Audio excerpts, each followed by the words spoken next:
The calendar flips, the air shifts, a roar begins to rise because this is March. This is March Madness 2026. This is where history isn't remembered, it's made. It's where legacy is given, it's taken, it's taken. 64 teams in one dream and a lifetime of sacrifice.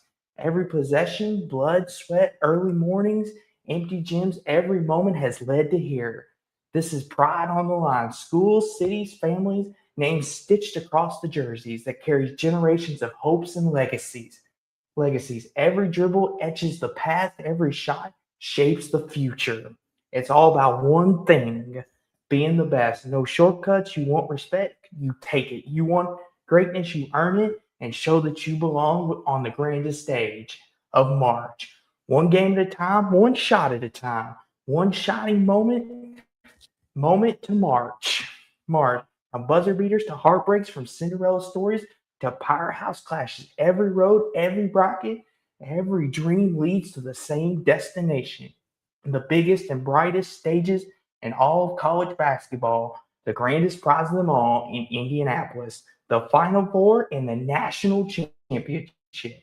This is where legends are made and created, and immortality begins tonight. Ladies and gentlemen, if that doesn't get you fired up and ready for March Madness, I don't know what is. Check your pulse because it is March Madness 2026 bracket preview with Sports Talk with Austin and Jeffrey from Only Talk Sports.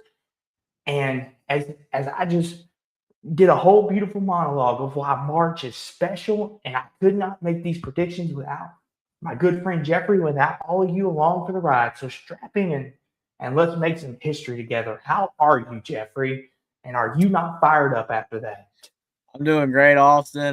Definitely, like you said, if that doesn't fire you up, then you're either not a basketball fan or sports fan, or you don't have a pulse. I 100% agree. Definitely, I'm excited. I love March Madness every single year. Been watching it since I can remember. Being a little kid, remembering those early Cinderellas in the late 2000s, early 2010s, and Carolina getting a couple of championships. That was fantastic. And definitely, I just growing up with watching March Madness and basketball, I flip flop a little bit when I say what sport is better and what time of year is better. I probably like football better, but March Madness is the better tournament. It just is. When people say which sport you like better, I can't say it's basketball, but this time of year, it's basketball. It's by far. Nothing even comes close. And Yes. definitely just excited to go over all these games. Even though some people are saying this might be a chalk tournament, the top seeds are going to win all the games. There's always upsets, folks. There's always upsets. Somewhere Yes. in these regions, there will be a few Cinderellas that win some games, a few underdogs. And Mm-hmm. now it's me and Austin's job here to try to figure out which ones are actually going to happen, which upsets are going to occur, Yes. who our Final Four picks are. Because Austin said before the show he's pretty confident. I don't know, man. I do have a tentative Final Four, but I'm not confident in it. So hopefully we'll be able to come up with something that actually has a chance to occur. Yes. But it's always a joy. And for all of our old viewers and new viewers, like this has been the thing me and Jeffrey have done. I think dating back to 2022, if I remember correctly. We've done this last couple of years. It's always a fun time. And there's always something me and Jeffrey, we always have a great time. Like I pick some upsets, Jeffrey picks some upsets. We try to sway one another. And that's what we're gonna do tonight. We're going to talk about, the games that are more 50-50, like the Michigans, your Dukes, all that. You know, we're just going to give you what our early take on their game, kind of swing through them. So don't take it as no disrespect to all of our Michigan people out there, or if you're Duke. If you're one of the teams that are playing one of the mid majors, don't take it too offensive. We just like to get to the juiciness of this tournament. But with that being said, though, Jeffrey, we do have a first four though. What kicks us all off? So we actually had a first four before we hopped on here. Howard and UNBC. See with let me get down here and zoom in. Howard beating UNBC 86-83, and they will play Michigan. Jeffrey, did you happen to catch any of this game before we hopped on? I only saw the very tail end of it, and Howard did everything they possibly could to blow the game. They were up like 11 or 12 or something like that with like a minute and a half left. I can't remember what year it was, but everybody remembers that Texas A&M comeback when they were down like 10 or 12 many tournaments ago with like a minute left, and they came back and won the game. So anything's possible in March. And I was getting that kind of vibe from Howard, like about to blow it. UMBC was going to make one incredible comeback, but the incredible comeback fell short, despite Howard missing many front ends of 1-on-1s and fouling a lot and making a lot of mistakes. They did hit a big bucket late. There was a controversial timeout as well, where the coach was like, "Oh yeah, timeout." After they inbounded it, they allowed it. I don't know. There was a lot of crazy stuff, but at the end of the day, Howard survived. And UMBC's dream of being able to spoil another 1 seed is not going to occur this season. So that was tough for them. But it was a good game. Definitely when it comes to regards of Michigan, it would have been a more interesting storyline if UMBC had won the game, considering they have knocked off a 1 seed before. No disrespect to Howard. They'll get their shot. I don't think either team has a shot in the world of beating Michigan. But yeah, definitely good for Howard to get I can't say pseudo tournament win. It counts. It's a tournament win, but it's the first 4. So it's good for them. Good for their program. I was like you. I watched all the second half. I was able to make it home in time for that. And this was a high scoring game. The tempo of this game, you think for a lot of these, like little schools, the mid majors, as we like to call them, you wouldn't think they could score like this, but they can. Howard and UMBC were up and down the court, up and down the court. It was like a pinball machine. And like you said, it's good for Howard. It's good for these little schools to experience things like this. It's their first win in the tournament. It's the head coach's first win in the tournament for Howard. So it's a good story for them. And like you said, we'll get to it when we get to Michigan. Obviously, I think there's no secret. We're both going to pick Michigan to advance. How far? We'll get to that later. But good win for Howard. UNBC, another great year. And just a good win. I'm happy for Howard. Sucks, but this is the part of March. It's all about the heartbreak sometimes. You have to lose in order to be a winner. But current game going on, Texas NC State. Currently got it on my television here, and I'm sure Jeffrey does too. Yeah, I'm watching it. And we will provide any updates. If it goes final before we go off there, we will provide updates. But Jeffrey, what do you think about this being the playing game, so to speak, in Dayton between Texas and NC State? Yeah, the first 4 was, it's always a topic of debate, with the final 4 teams on the bubble that make the field. And there's a lot of years, no right or wrong answer. I like that is kind of a cop-out thing to say because, there's always controversy. Yeah, some years, like last year with West Virginia, they should have gotten in. We all know that West Virginia should have gotten in. I mean, when every bracketologist has them in the field, and they weren't even like a projected first 4 team. And I know the injury to DeVries, but like they actually won a lot of big games without him. So, that was controversial. Indiana was left out last year, but, less of an argument, but a lot of people thought they would get in. This year, you didn't really have that controversy. Every team that got in was expected to get in. All the teams that missed were expected to miss. Probably the team that made the closest cut, because literally they were the first team out to getting in, was Oklahoma because of that run they made in the SEC tournament, and they beat Texas late in the regular season. So a lot of people, were arguing maybe for them, but Auburn kind of played their way out because they just lost too many games. Indiana choked down the stretch. San Diego State, New Mexico just didn't get enough wins and kept losing to bad teams in their conference, so it knocked them out. So it really wasn't controversial who got in. I think the only controversy about the first 4 itself was the fact that I think a lot of people thought Missouri would be in the first 4 instead of NC State. And then also Miami, Ohio being in the first 4. A lot of people felt they should have been above that. I think the issue with Miami, Ohio is just because their strength of schedule was so poor. I mean, if they had lost in the regular season at all, they would have missed the tournament. They would not have gotten in. The only reason they got in was because they went 31-0. And then whatever they did in the tournament, they were going to let them in. But if they had lost that final game to Ohio in the regular season and then lost to UMass, I think they'd have left them out. With Texas NC State, I mean, this is a contrast of styles. NC State can shoot the three ball really well. They shoot 38%. They lead the ACC in 3-point percentage, shockingly enough, right? You would think, oh, Duke, since they're the number one team, or Carolina, because they like to spread you out. NC State led the league this year in the ACC, which is crazy under Will Wade. But then you got Texas, right? And you look at them and you say, they got a great offense, but a porous defense. So this is kind of a contrast of style. And, here's the thing. I've seen some people make an argument and say NC State. Like, some people thought NC State started faltering towards the end, and some people were making an argument maybe they'll get left out. But what I think really helps NC State is they were able to beat Carolina in Carolina, if I'm remembering correct, right? I think that really helped their resume down the stretch. And they got some key wins. They did win that game at Carolina, didn't they? Yes. Yeah, I believe they did, yes. Or was it in NC State? No, it was at home for them. It was. Yeah. Okay. But it's still a big win. I knew they beat Carolina once. Because I remember a lot of people were predicting Carolina's demise after that, which we'll get to that when we talk about Carolina VCU here in a minute. But a lot of people thought NC State, not many, but there were a few that were saying, oh, maybe NC State could get left out because they were faltering. But they were able to kind of win some games, kind of balance themselves, keep it close with Duke.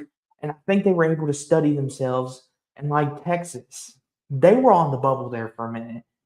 And like Jeffrey has said multiple times on multiple different platforms, this is one of the weakest bubbles we've had in a long, long time. Like typically, like most years, the bubble's pretty strong. Like last year, you could have made a choice between Indiana, West Virginia, Carolina, who eventually made it, and San Diego State. You had plenty to argue from. This year, it was kind of like who really, like Auburn was maybe the Oklahoma, Auburn, and Missouri were kind of your ones. And, I know Jeffrey doesn't like to hear it, but Auburn, with their strength of schedule, even though they were losing all those games, was still holding up. And they were in the game with Tennessee. But as far as this goes, I think this is going to be a good game. And it's currently, right now, Texas is up on NC State. More progress to come. But Jeffrey, our other games, we still have two more first four games for tomorrow night. And the winners of these games will also advance. Prairie View A&M versus Lehigh, CJ McCollum's alma mater. Jeffrey, who do you think is going to win this game, and what's your take on this game? I mean, I admittedly don't know much about either. I mean, I think a lot of people don't know much about either of these teams, but I mean, just kind of off, I can't say brand recognition, but like Lehigh is memorable for a lot of reasons. I mean, we know the Duke upset many years ago, and they've been in the tournament before. Prairie View, the weaker league, I think, overall. Kind of like Howard. I mean, I think a lot of people probably pick UMBC. I don't know like the official percentage of people who pick. They usually show on a lot of these games like what percent of people's picking this team versus this other team to win. I would think Lehigh would be the more popular pick. I don't know if I could find a percentage on that, but I would think that Lehigh would get that win. I think they would beat Prairie View A&M. I'm with you. I'm going to go Lehigh 65-61. I think they win a close one. 65-61 Lehigh. I'll go 70-62. 70-62. I think Lehigh's riding the momentum. I think they're looking good. So me and Jeffrey are rolling with Lehigh. If we get it wrong, don't come at us too hard. Like we said, we're not too many mid-major experts here. Like we're ACC and SEC country here. We try our best. But speaking of ACC country, Jeffrey, the 11 game, the last play-in game or first four game, my bad, this isn't the NBA, Miami, Ohio, and SMU. And Jeffrey, this is another one. This is kind of one I'm looking forward to tomorrow night watching because you've got a really scrappy Miami Ohio team who keeps finding ways to win games. And, then they got beat by UMass of all teams, Mm. right? You would think, oh, they've gone this far, they're going to win the MAC, and the MAC's going to maybe be a two-bid league. Two-bid league with Akron getting in as the at-large, and it was reversible. But SMU, Jeffrey, Boopy Miller, and SMU, Andy Enfield, Field has kind of revitalized this team after getting fired at USC. He came to SMU and he's kind of revitalized this team and put them in position to make the round of 64 if they win this game and have a chance to play BYU, which we'll talk about. What do you think, Jeffrey, of this game, Miami, Ohio, and SMU? What's your early take? Yeah, I mean, a lot of people want to see Miami, Ohio win, and I get that because it's the ultimate Cinderella. Having a MAC team be an at-large, that will be a long time before we see that again. Probably, most likely, it's just such an outlier. I mean, they were kind of. You can't call them America's team, but like people were backing them hard, and obviously Miami, Ohio started picking up some detractors.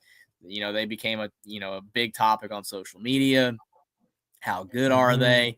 His proponents for them are, well, hey, even good teams would struggle to go undefeated with their schedule because it's tough to go undefeated in general. And I agree with that. But then I also look at the fact that their schedule was like really bad. Like their non-conference schedule was atrocious. They played like the 12th easiest schedule in all of college basketball. And you think about that there are 364 college basketball teams and their strength of schedule in the non-conference was like 351 or 350. That's bad. And then their entire strength of schedule was like 272. So they didn't play anybody. Their best win was against Akron. So, and that's not their fault. And I get that argument. It isn't their fault that they, because they did try to schedule tough opponents. But think about it. If they had have played those 2 or 3 or 4 tough opponents in the non-conference and lost all those games, they wouldn't be here right now because they didn't win their conference tournament. So again, you take it from multiple different angles, and I see the people on their side and the people not on their side. I'm somewhere in the middle. I like the team. I like the story. I'm glad they made the tournament, but that's it. I don't think they're a great team in comparison to these other teams in the tournament. The power conference teams. They're not on that level. And most mid-majors aren't. But, like, there are mid-majors that are really good. Like, we've seen the Wichita State teams that have been amazing with Gray Marshall. We saw the Loyola Chicago teams with Porter Moser. We've seen, obviously, Gonzaga has been the gold standard with Mark Few forever. So mid-majors can be good, but this is Miami, Ohio.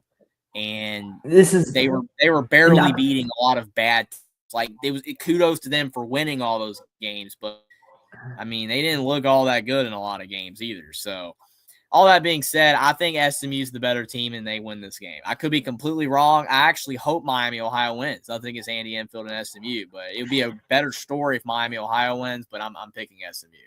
I think they're just better. I'm picking SMU as well. Like you said, Jeffrey, it's not normal for a mid-major to go on a run or to do something special in March. This is what this tournament's built for upsets and things to happen. But you got to have that special type of team, and you got to be able to have that level of gritness about you. And I don't know if Miami, Ohio has that. Which, like I said, I'm like you. I don't dislike them and I don't like them. I'm in the middle. But I'm like you, though. I'm going SMU. I think SMU's been battle hardened. I mean, they own a win over a couple different teams in the ACC. They beat Louisville. They beat Stanford.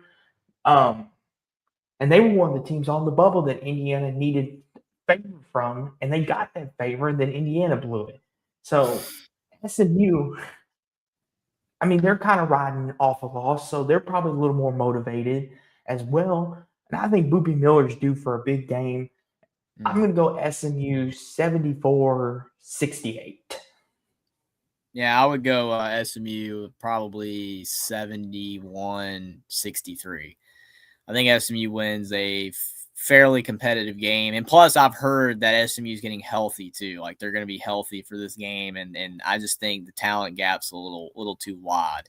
Obviously, Miami Ohio can win, and I would definitely it would be cool to see them win. But I got in my opinion, SMU gets it done. Even though like SMU is very lucky they made the tournament because they had like 3 games this year. Like they were like the reverse of Virginia Tech. Like Virginia Tech, including that win they had over Virginia Tech, where they hit that 3 at the end. It's like SMU had a lot of close calls that went their way, where Virginia Tech, all the close games didn't go their way. Easily flip that game, and maybe Virginia Tech's in the tournament instead of SMU. So definitely, I don't think SMU is a great team, but I definitely think they have an advantage over Miami, Ohio. Yeah, definitely we're pencil Duke in. Just Siena is not – sorry, Siena, but even injured Duke, I don't think they're going to pull a Virginia or Purdue.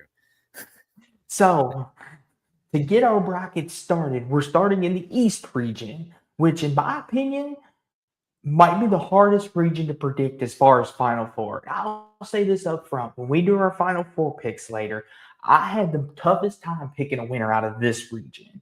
I don't know, but I won't speak for Jeffrey. He may have already knew his winner when the bracket came out.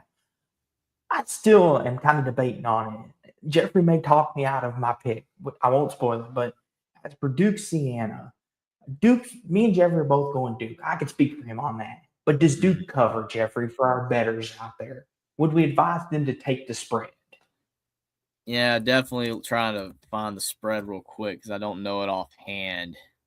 I know Duke's probably favored by a lot. But just for record, it says Duke's favored by 27.5. Okay. I mean, it's depends, steep. Jeffrey.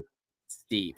I mean, it depends. If Duke's up by so much by the 5-6 minute mark, then maybe John Shire's bring in the bench, and then Siena goes on a little mini scoring run to make it. That's what makes it hard to bet those type of spreads. It's the same thing with football when a team's favored by like 38. You can get up 35-0 and just quit. Be like, we won. It's over. We don't have to do anything else. And then it's like you bet the game right because, yeah, that team was definitely 38 points or more better than that team, but you got up 35-0 and we're good. So it's the same thing here. It's like Duke could be up like 90-55 or up by like 35, and you think you're going, sleeping easy on your bet, and then Duke sits all the starters. Siena goes on a 12-0 run, and then you got a Scott Van Pelt bad beat. That's the problem. Like these type of games are impossible to get right. Honestly, I'll say probably Duke covers that. I think they'll win by more than that, 27.5, especially if they keep their foot on the gas, and maybe they will, but it definitely could go under that. I'll go 84-61 Duke. So you got Siena covering there, and it definitely could happen. I'll go 92-61. So I'll say Duke covers, but definitely could be a game Siena can at least get the spread on. This is a good game here, right? Already starting off with a very an interesting matchup, a 50-50 game between two teams that got hot late. You think about all the other bubble teams that hurt themselves. These were the two teams that from 2-3 weeks ago to now improved their odds the most. Ohio State got an 8 seed. I don't think anybody thought that was even feasible 2-3 weeks ago when they were projected out.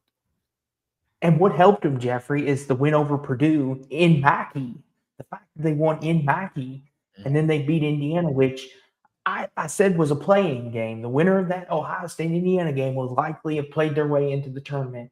And Jeffrey, I got to give credit where credit's due. Bruce Thornton, he's a heck of a ball player. Like, dude's been on a heater lately for the Buckeyes. And this is what I love about March. These 8-9 games. Like, we love Cinderellas. Don't get me wrong. Me and Jeffrey have said multiple times already tonight, we love a good Cinderella story. But this is your 8-9, 50-50 ball game. Like, you could literally flip a coin for this game. Like, that's what makes this game special. I always look forward to the 8-9 games. Because for me, that's like your 50-50 games. And these two teams, like Jeffrey said, is a really good matchup. I see. Caden, we appreciate not a shot, Caden. We appreciate the super chat. Ohio State's winning. Yeah. I'm not shocked you would pick that. You said earlier they're going to win it all, so that would entail that they would have to win this game. So I appreciate it. Hey, listen, hey, I don't mind it. It's okay. Everyone has a little bias in them, some more than others. But to this though, TCU, Jeffrey, I mean, they got hot, like you said, down the stretch. Both these teams are playing their best basketball at the right time. I mean, TCU beat Iowa State at a time when they needed it.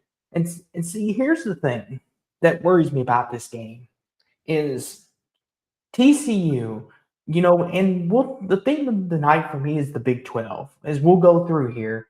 The Big 12, there are so many different results that you just scratch your head and you go, huh? Like TCU, they beat Iowa State and then they lose to Arizona State. And you're like, huh? What? Like, where's They Ohio lost to State? New Orleans in the non-conference and then beat Florida. Exactly. So it's like what is TCU? Like, legitimately, what are they? I think they are more toward the latter, where they're the team that beat Florida and Iowa State. I think they actually are very good, but they had some really bad games thrown in there too. It's one of them, Jeffrey, where you're just like, huh? Where you scratch your head like, that's what makes this game hard. You want to pick first? You want me to pick first? I do have a pick on this game. Okay, go for it. A lot of previous years, and I know we tend to lean toward the coach that has experience, and Jamie Dixon has more experience than Diebler. I'm not saying that's the be-all and end-all. It's not. But TCU, at their best, beat some really good teams. Ohio State came on down the stretch. Definitely came on down the stretch. The Purdue win was very impressive. But to be fair, Purdue at that point in the season was kind of fading. I know people don't like to hear it, but it's very important when you beat a team. Like everybody talks about how Auburn beat Florida. And yes, that was a very impressive win. But when Auburn beat Florida, Florida was not the team they are now.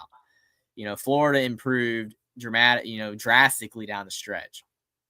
So I think, like Ohio State, they kind of beat Purdue and Purdue was in a lull. Purdue seemingly has regained their footing with the Big Ten tournament, but still, Ohio State didn't do as much as TCU did. Like, I know TCU had a lot of stinkers. I know TCU lost to a lot of garbage teams, and they had probably, I don't think it's far-fetched to say, the most polarizing resume in college basketball this year, with the amount of bad losses they had and the amount of good wins they had. I mean, they were on the bubble for the longest time, and they were the only team that had like 4 or 5 like legit wins.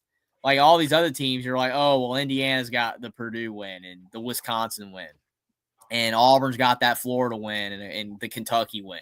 Like TCU had Iowa State and they had Florida and a couple other big ones in the Big 12. Like, they had legit wins. I think that their ceiling's higher than Ohio State. It's tough to pick against Thornton and Mobley because they're playing great, but I got to go with TCU. I think Jamie Dixon gets it done and they win this game. That's my opinion. You know what, Jeffrey? Give me TCU as well. I think TCU wins this. I think this is another one of them.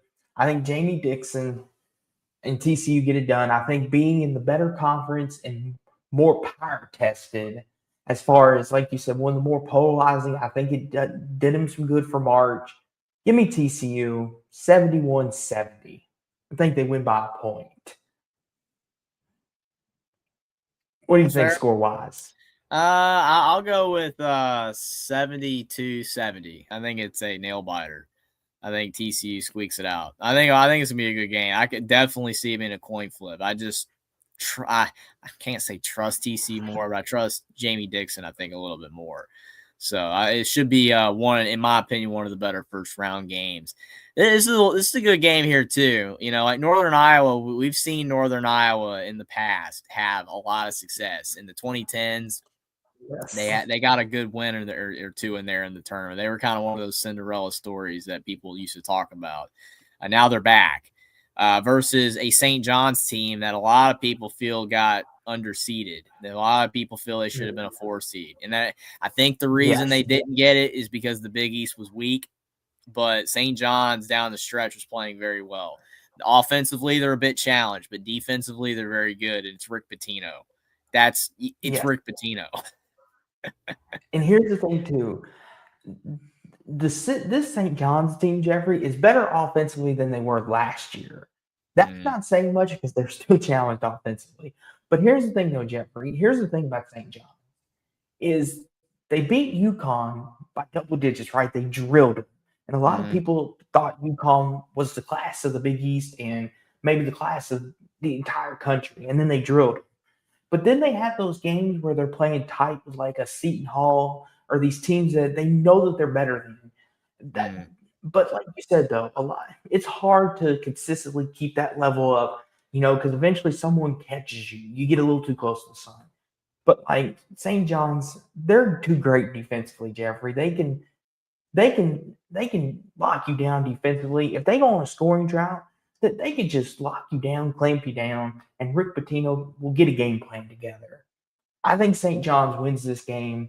Like, I know Northern Iowa's had success, but I think the defense of St. John's and Rick Pitino, with all of his experience at all of these schools and the experience of last year, I think they win it 65-51 in a grinded out type game. Yeah, that's a good pick there. I mean, I think Northern Iowa, being healthy now, because I've heard a lot of people say, well, hey, they were injured in the Missouri Valley, conference, like in the regular season. In the non-conference, they were healthier, they were playing better, and then they got healthy at the end of the season, and they were very good in the conference tournament. So a lot of people have faith in them, but this isn't the right team to play. I don't think. If you're playing some other 5 seed, maybe, but it's Rick Pitino and St. John's. I just you gotta put Rick Pitino in the Tom Izzo camp. Like, he's not gonna lose the first game, especially when they're playing this well. I think St. John's is one of those teams that are peaking at the right time. I don't know how far they're gonna go, but I definitely think that they're going to win this game. And I agree with that type of score. I'll go 70-54. I think St. John's might crack 70 just because Northern Iowa is a solid team. But I don't know if that's an indictment against mid-majors that they're a 12 seed or not. I don't know. Like, I know Missouri Valley is one of the stronger ones, but I'm like, 12 seed? Felt maybe a little more like a 13. That's me nitpicking a bit, but I think St. John's will be fine in this game. I'm not really worried about it. Honestly, I'm more worried about this team. And I know that's crazy to say that with Bill Self because it's Bill Self. I don't trust Kansas, man. They don't look good at all. Here's the thing, Jeffrey. Bill Self is a beacon of he always wins one first round game. He always does. But the reason why that might be put in doubt, like you said, is because of Daryl Peterson and the whole team of being the chemistry. And like you said, that's like, I'm sure you'll get to it, but like they're too inconsistent sometimes. But it's Bill Self in March. Go ahead. Yeah, I mean, I think ultimately it's Bill Self in March. I think if you pick him to get upset, it feels wrong. It doesn't feel right. And Cal Baptist, I don't think is a trendy pick either. Like if this was like a South Florida or something, then I think that you would legitimately have more people picking an upset here.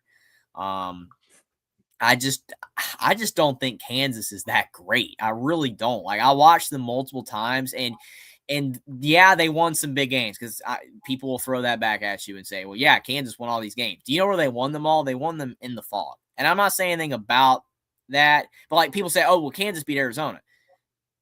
I watched that game, and I'm not saying nothing, but there was a lot of home cooking, okay? There was a lot of home cooking in that game.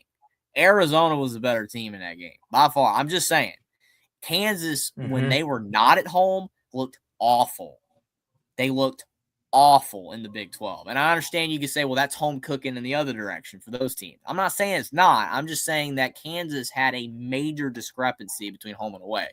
And that's true for a lot of teams, but Iowa State, Arizona, some of the other teams at the top in the Big 12, even Texas Tech got some big road wins. They played well on the road. Kansas did not. Kansas sucked when they were on the road. When they were not at the Phog, they were horrible. And to me, that's just that's a sign of a team that's not that great, because we know that the Phog gives Kansas, you say home court, home field gives you a few points. The Phog gives you a few extra points. It just does. It flat out does. I mean, they don't, like, Bill Self never lost a Big Monday. Okay, we know Bill Self's an amazing coach, and we know that's an amazing crowd. He's had some amazing teams, but come on. It's very hard to win at Kansas for a reason. There's a lot of factors besides the crowd that helps them out. And I just was never impressed with it. All that being said, I will pick them to win the game. I'll say Kansas wins 75, 60, 66. I don't think they're going to win by a ton. People picking Kansas to make a run here. I don't see it. I really am not a believer in the Jayhawks this season. I'm like you, Jeffrey. I'm going to pick Kansas. But like you said, Kansas does have a lot of questionable moments. Like, I know they beat Houston on Big Monday, and a lot of people circle that of they beat Houston. And Trey White came alive in that game. The former UCLA and Louisville guy, he came alive in that game. He had like 25 points, I believe it was, and hit like 6 threes. And Kansas played an all-around good game, and Houston was slacking. They come off, in that Big 12 schedule. I get it. That's what happens when you have such a loaded conference, but that was such a rough stretch for Houston. They had Arizona, Kansas, and they kind of caught them all at once. Kind of like that year with Notre Dame, Jeffrey, when Louisville caught them, because Notre Dame put everybody all like right there at once. And that's kind of how the Big 12 is. Houston kind of had everybody right there at once. But all that to say is Kansas should win this game. I believe in Bill Self to at least get one. I'll go 78-54. I think they make a late push in the second half.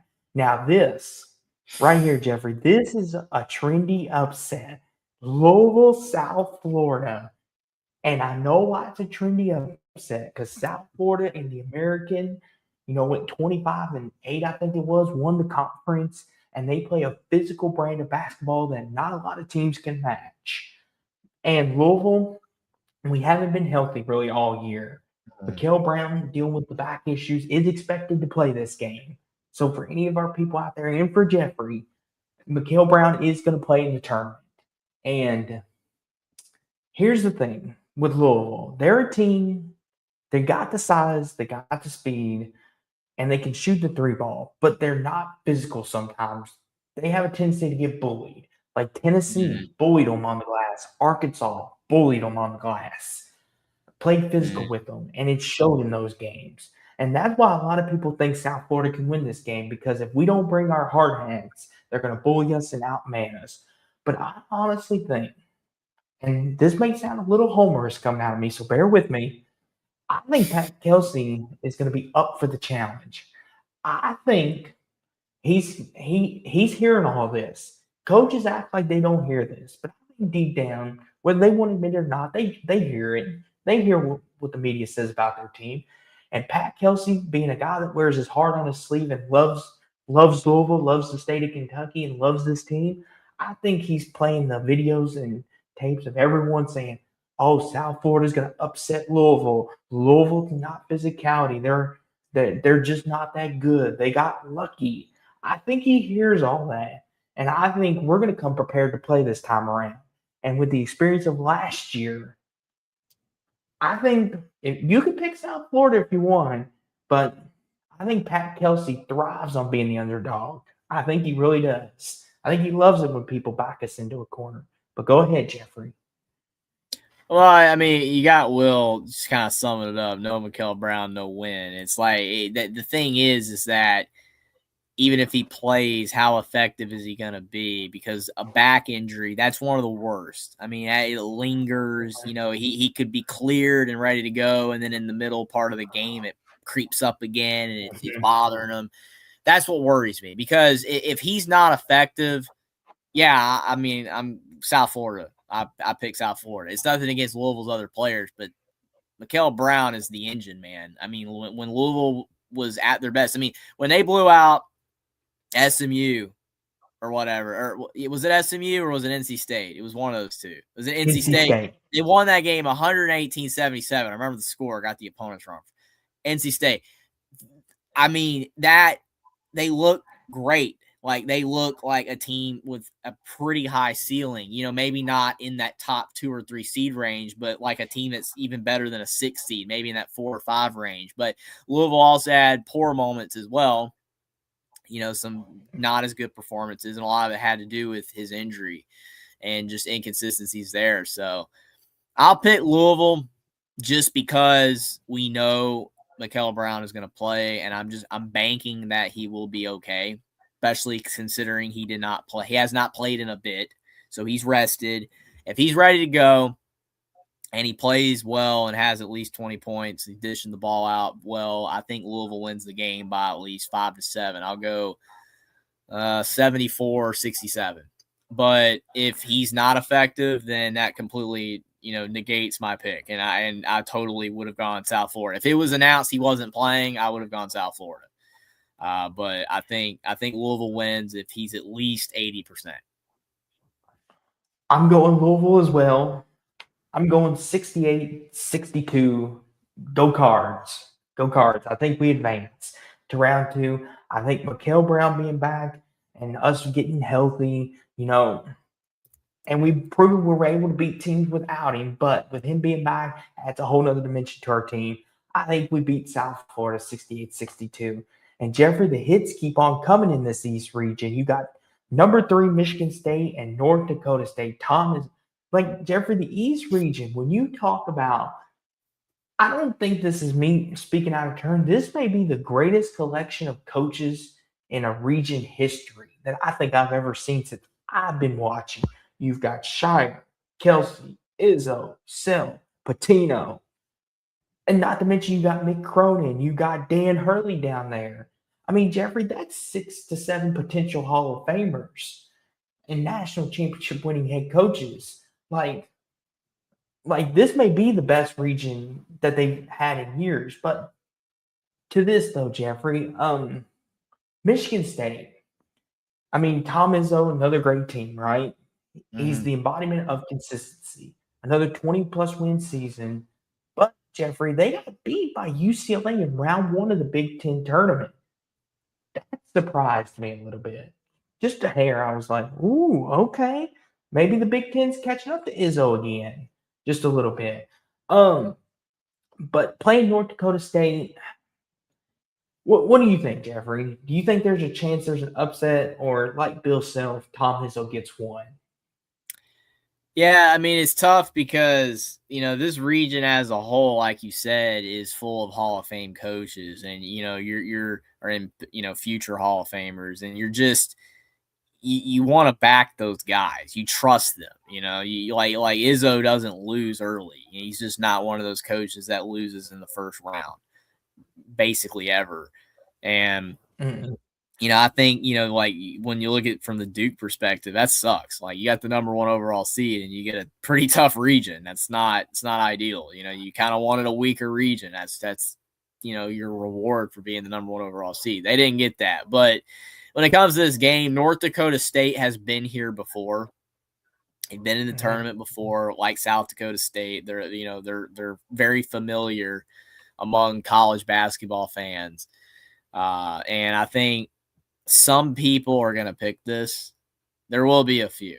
I don't think there will be a lot, but there will be a few people that pick this upset.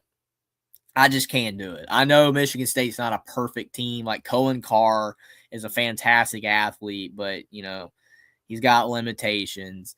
And then Jeremy Fears, great point guard, fantastic point guard, but the issues he has, we all know about that, you know, in game and doing, you know, like, you don't want to see Jeremy Fears hurt his team in March. You do not want to see him make mistakes like he's made in the season, you know, getting multiple technicals and other issues. Like, that can't happen, because even if it doesn't affect them in this game, it could affect them in a future game.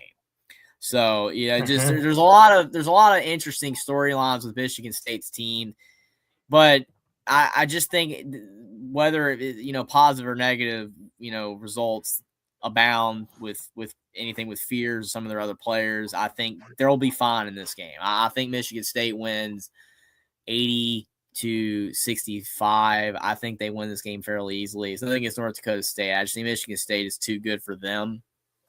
But definitely, I'm going to Mhm. be intrigued to see how far they can go. Because, I mean, definitely, like Izzo usually goes on deep runs, but is this a deep run type of team that he has? Is this one of his last type of deep run teams that he'll ever have? It's a lot of stuff to think about there, So it's definitely going to be interesting to see. I'm like you. I'm gonna back Izzo, and I think, like you said, Jeffrey, there's some certain questions around this team that Izzo typically doesn't have around Mm-hmm. March. So, but I think Izzo is a great head coach, obviously, Hall of Fame. I think he'll get it together. I think he'll talk. He's got too good of a team, I think, and they should overpower North Dakota State. I'll go 79-55. This Jeffrey in the 7-10 game, UCLA UCF, a trendy game because UCF Jeffrey, a lot of people are sleeping on Johnny Dawkins and them Knights of Central Florida. They are a team, Jeffrey, I would watch for because the resurgence of UCF has been something to watch. But UCLA Jeffrey, Mick Cronin, he always seems to win at least one or two tournament games. This is an interesting game. I'll let you go first on this one. Yeah, I like this matchup. It's definitely two teams that had interesting seasons overall. Because I mean, obviously, like UCLA's been in the limelight for a lot of negative reasons. Mick Cronin's been losing his mind at like every press conference, and people are wondering if he was even gonna like remain the head coach after this year. But because they kind of had a Mm-hmm. rough stretch earlier in the season where like they were one of those bubble teams that maybe weren't going to get in, but then they turned their season around. I remember at one point it looked like USC had a better shot to make the tournament than UCLA. A lot of people forget Mm-hmm. that, but there was a point in the Big Ten season where USC had a better shot to make the tournament than UCLA. Now that completely flipped because USC proceeded to completely fall apart and lose every game the rest of the way, and then the Baker Mazzara thing, and then UCLA actually started winning games. Like after they lost to Indiana at home, it's kind of funny that both UCLA and Wisconsin, after they lost to Indiana, played way better after that. It is bizarre. Like UCLA lost to Indiana at home. That was their only home loss. And then they turn around, they're beating Illinois at home and like winning huge games.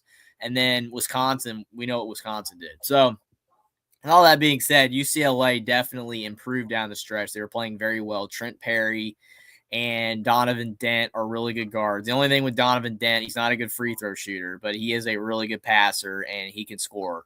Bilodeau, he's questionable, knee sprain. That's huge. If he's, I just looked him up. They're not really saying anything whether he's going to be available or not.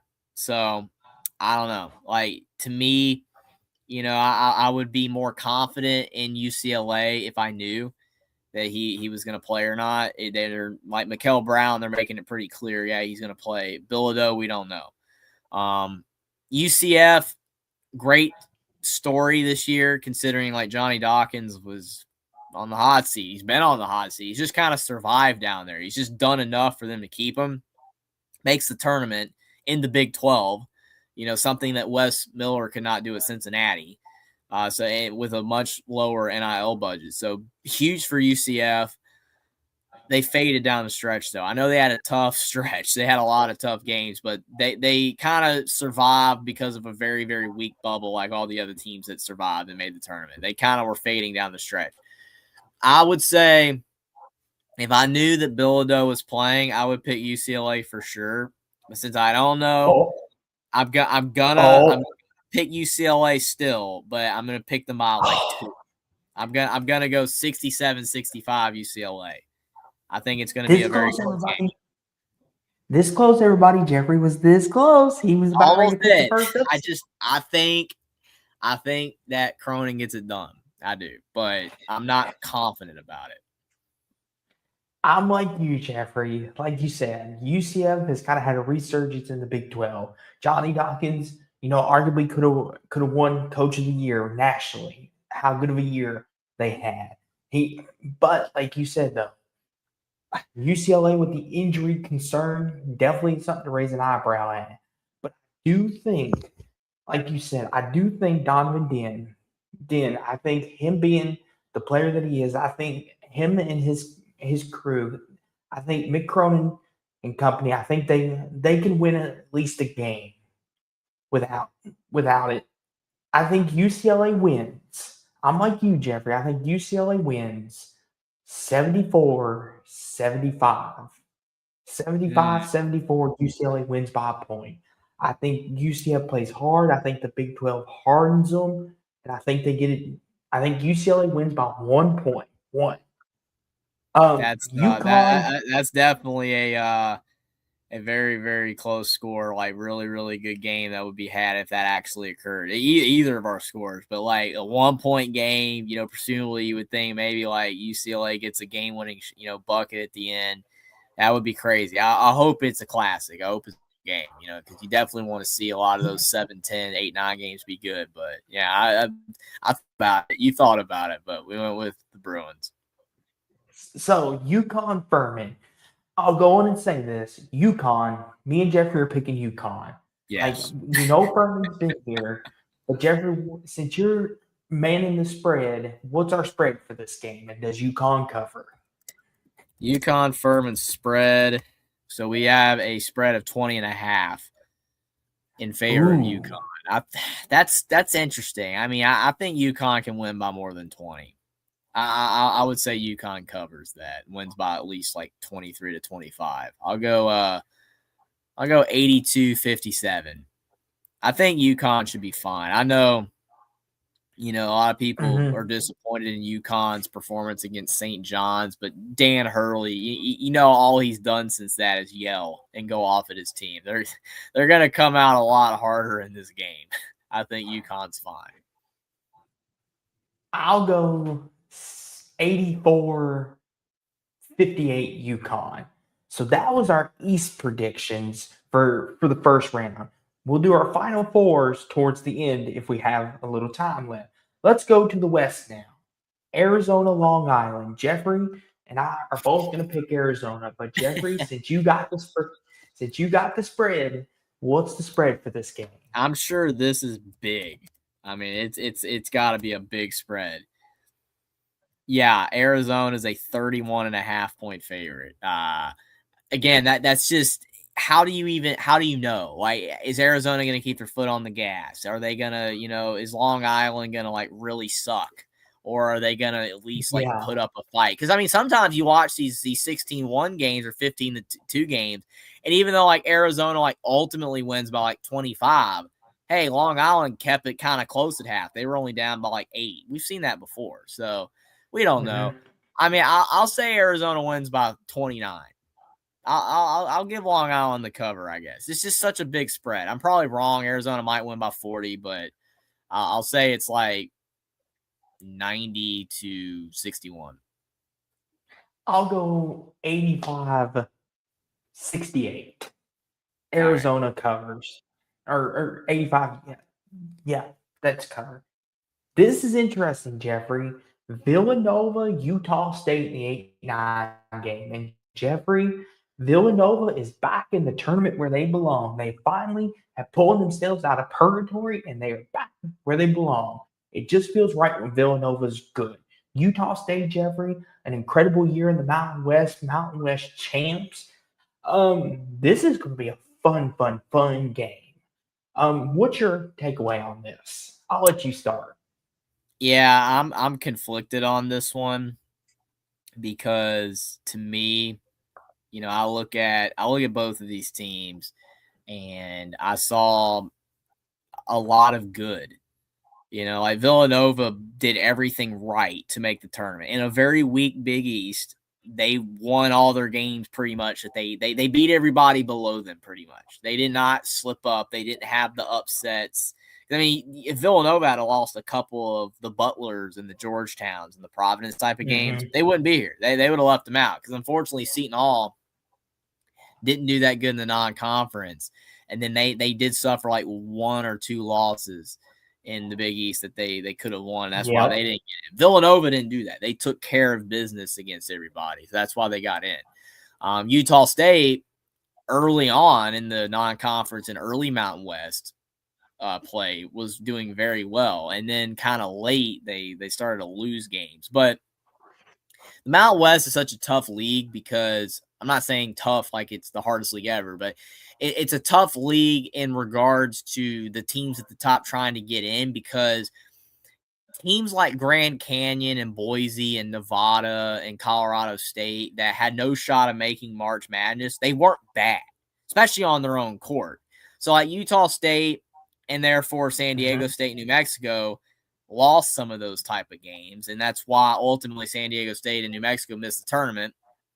And Utah State went from a solid, possibly 6 or 7 seed down to the 9 seed range. So I think Utah State is better than their seed range. I think they're a very good team. Like they are really, really solid, but just a byproduct of the Mountain West being competitive enough that you lost a couple games maybe you shouldn't.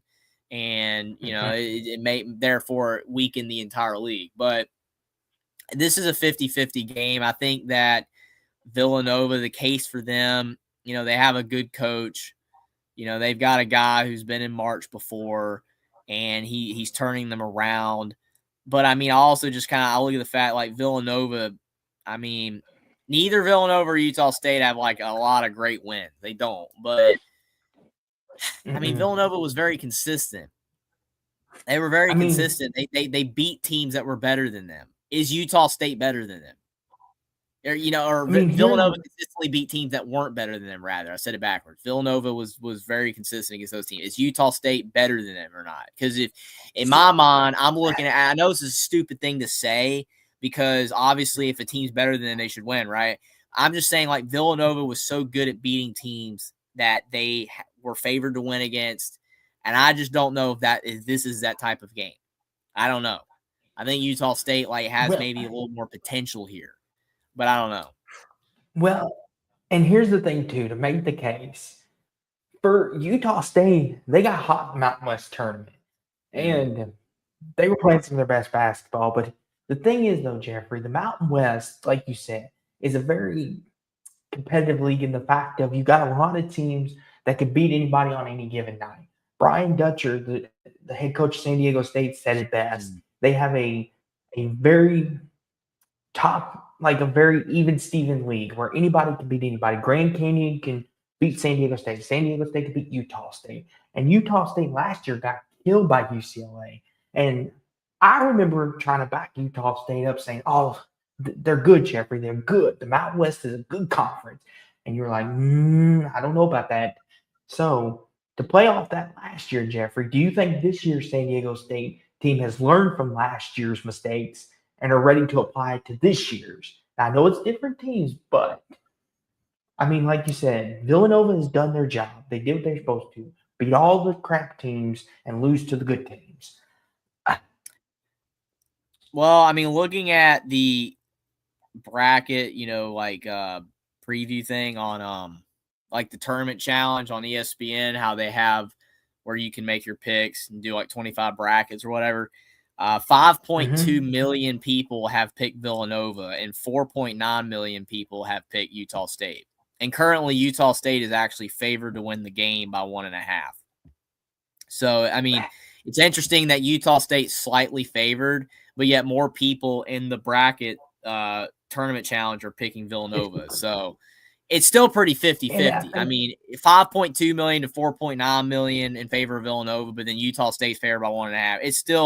It's still a pretty 50-50 game.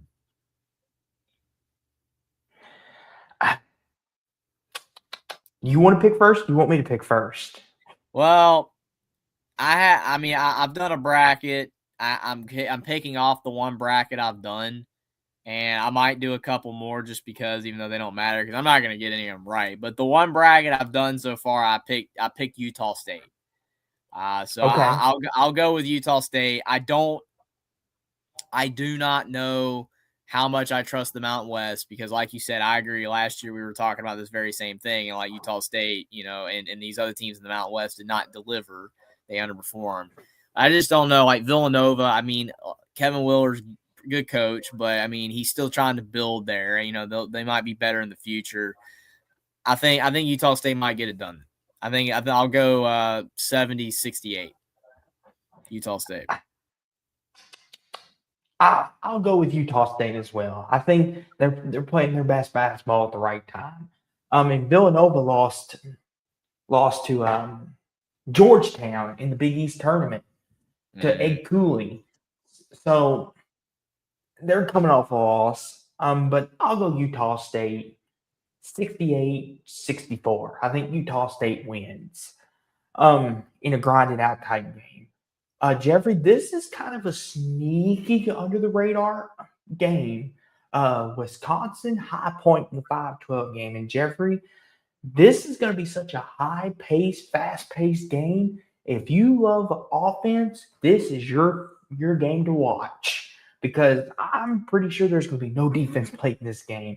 High Point averages, I think, almost 86 points per game. Wisconsin's almost at 9 for Wisconsin. Nick Boyd and company, the two killer bees for Wisconsin, Greg Gard. This might be one of the best teams he's had in a long time. This is going to be a fun game. The thing with Wisconsin is they can't defend though, but neither can High Point. So, like with all that being said, Jeffrey, I think this is going to be the first one to 90 wins. I think it's going to be one of them games. So High Point can win this game.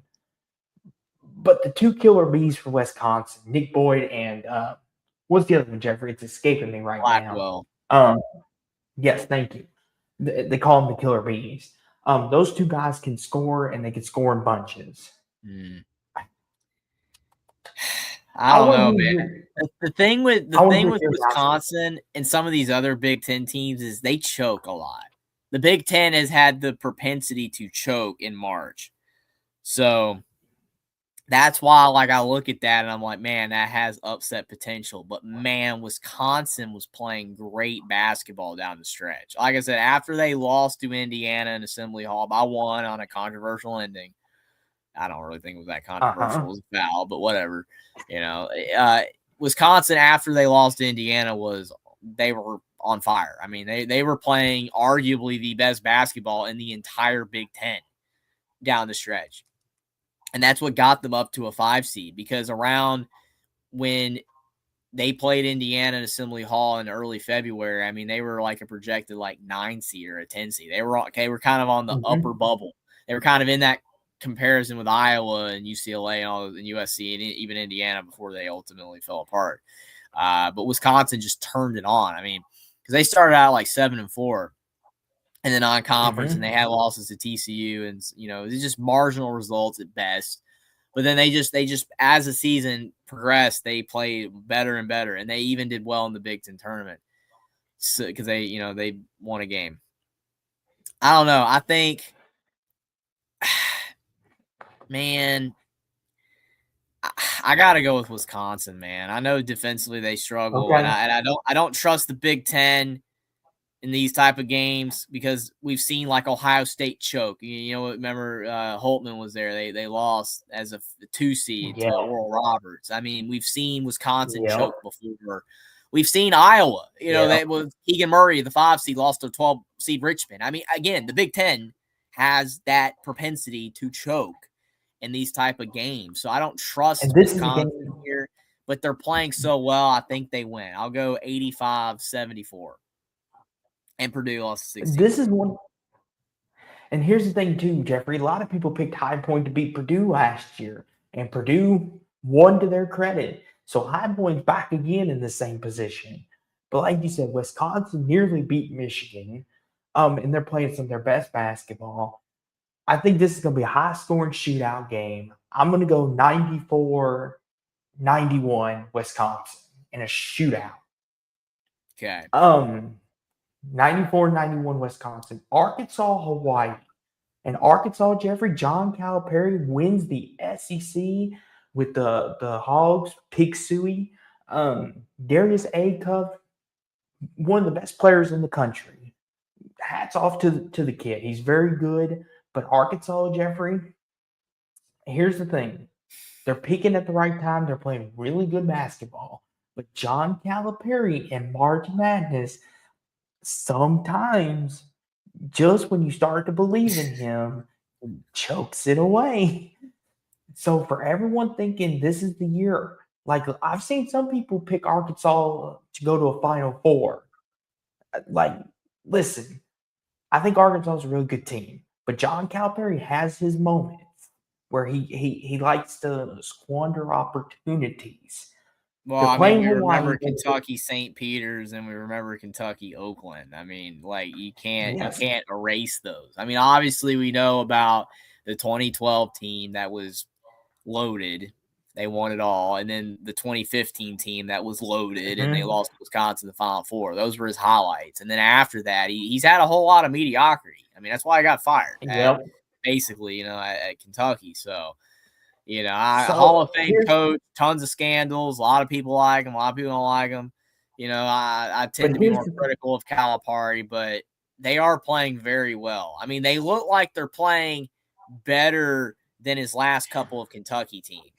I mean, they're playing great. Like, I mean, you think about Acuff has come on down the stretch. And I know people are like, oh, he's going to be tired because Arkansas just played on Sunday and now they're playing on Thursday.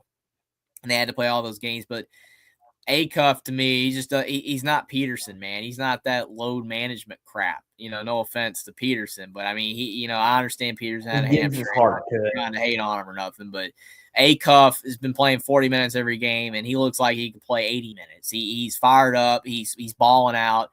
You could argue that he's playing better basketball than anybody in college basketball right now currently. And his teammates are stepping up. I mean, Malik Thomas is very good. Billy Richmond's been playing very well. Trevon Brazile is healthy and playing well. They're good. Yeah, I would like to see Hawaii win, but I can't pick it. I think Arkansas gets it done. I don't know how far he's going to go, but I think Arkansas gets it done. Hold on, Jeffrey, before you make your pick. So, for a lot of people that don't watch Hawaii, I was watching a couple of their tournament games, their conference tournament games. They play a no-switch defense. They play straight up man-to-man. They do not switch. They do not play zone. They play man-to-man all the way. And it's worked to their success all year long. And a lot of people would think that's suicide. But in the formula that they use it works pretty well. But the problem is, like you said, Jeffrey, Arkansas has got too many, I think, talented players that I think if you play them just man-to-man, I think that is going to hurt them. Acuff's going to destroy them off the dribble. See, a type of defense like that works when you're playing teams that are not that athletic, when you're playing teams that don't have a lot of guys that are dynamic off the dribble. And Arkansas has those guys. And if they don't try to switch to zone, they're going to get – I didn't even know that because I haven't watched Hawaii at all. I did not even see their conference tournament. But since you say that makes me want to pick – that makes me pick Arkansas even more. That they're not going to win. They're just not. Well, you can't play that type of defense against a team full of athletes. You can't do that. No. Well, and here's the thing too, Jeffrey. I'm picking Arkansas as well, but not a lot of people know that about Hawaii. I thought that was an interesting fact. Very interesting. I'm gonna pick Arkansas as well. 70-57. I'll go 82-57. Okay, you got a bit of a more far-fetched out there. Arkansas pulls away late. BYU will play the winner of SMU Miami, Ohio, which both me and Jeffrey have SMU. So we'll just slot SMU in here. BYU, SMU, Jeffrey, the three-letter teams. No Richie Saunders, obviously. He's out for the season, which sucks because he's a really good player. But AJ Tabasa may be the number one draft pick this upcoming draft if he decides to go. But Jeffrey, even with all the injuries BYU suffered, they're still a very talented team, and they could be a dark horse to make a run at it. And I'm not saying that's who I'm going to pick to take to the Final Four, but they have potential to do it. They have potential. But against SMU, I think it's an interesting game if it's SMU BYU, but I still think BYU wins. I think the boss is too good. I think he had 2 40-point games in the Big 12 tournament. I think he's the best player in the world right now in college. I think BYU wins 79-73 over SMU. What do you think, Jeffrey? Yeah. Yeah, BYU, Will said they're playing the winner of this game, the Texas-NC State. So it'll be we didn't pick. So, I mean, we don't know. It's kind of hard to pick when the game's live, you know? It's like, I mean, right now you've got Texas up 3, I think. They're up 39-36. So, yes. I mean, it could go either way. So, here's the thing. So, I cut you off. Scratch that. Go ahead, though, Jeffrey. Go ahead. Oh, you're good. I mean, it's tough when there's so many games and all these first 4 matchups. It's like, you know, it's tough to because I think the other one, who's the other 6 seed that they're going to be playing the winner of Miami, Ohio, and SMU. Is it Tennessee? Yeah, I think it is. Yeah, it's Tennessee. So, I mean, but looking at this game, though, I like BYU to me, I feel like they are a good team still.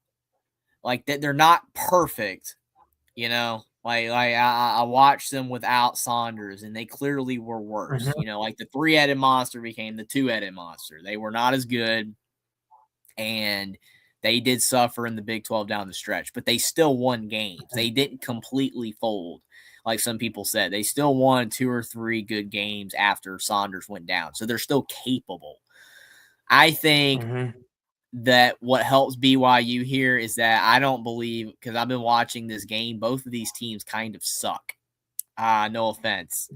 Okay. And I think BYU gets it done. If the bubble was better, if you had your UCLA, you know, year where they went to the Final Four from the first 4, you had the VCU 2011. And yeah, we don't know. One of these teams might do it. But I'm watching this game right now, and I'm seeing a lot of mid.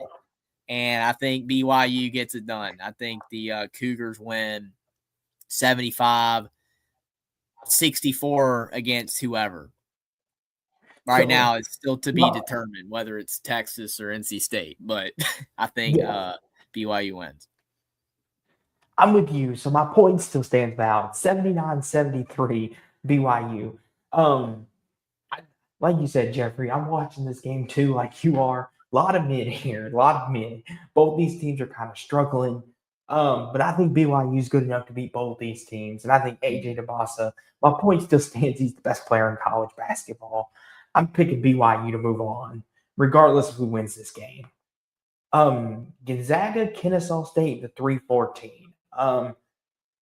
Jeffrey, Mark Few, he's made the Sweet 16 every year he's been in the tournament except last year. Does Kennesaw State have a prayer, or is it Gonzaga all the way? Yeah, I mean, the problem is that I believe that Gonzaga is not as good of a team as some people think. You know, they lost to Portland and they lost to St. Mary's and Moraga. And I know that they've lost to St. Mary's and Moraga before, but I did the play-by-play for that game, and Gonzaga sucked, like legitimately. Now, I haven't seen Gonzaga at their best. I missed a couple of their non-conference games, and I know that other than the Portland game, they took care of business in the WCC, and they're still a 3 seed. It's still Mark Few. That being said, I don't know how far they're going to go. I don't think they lose this game. You know, if they were a 4 seed and they were playing like a 13, or they were a 5 seed and they're playing a 12 seed, you know, again, maybe like a McNeese or a South Florida, I would maybe consider it, but it's Kennesaw State. The offense of Kennesaw State, they've been decent lately. They've been better. They've improved their program. But I think Gonzaga's fine. I think they'll win 77-62. But again, I don't know about Gonzaga's long-term being in the tournament. I don't know how far they go. I'm like you. Gonzaga had a couple of them head-scratching losses, but Graham Ike, he's just a dominant big man.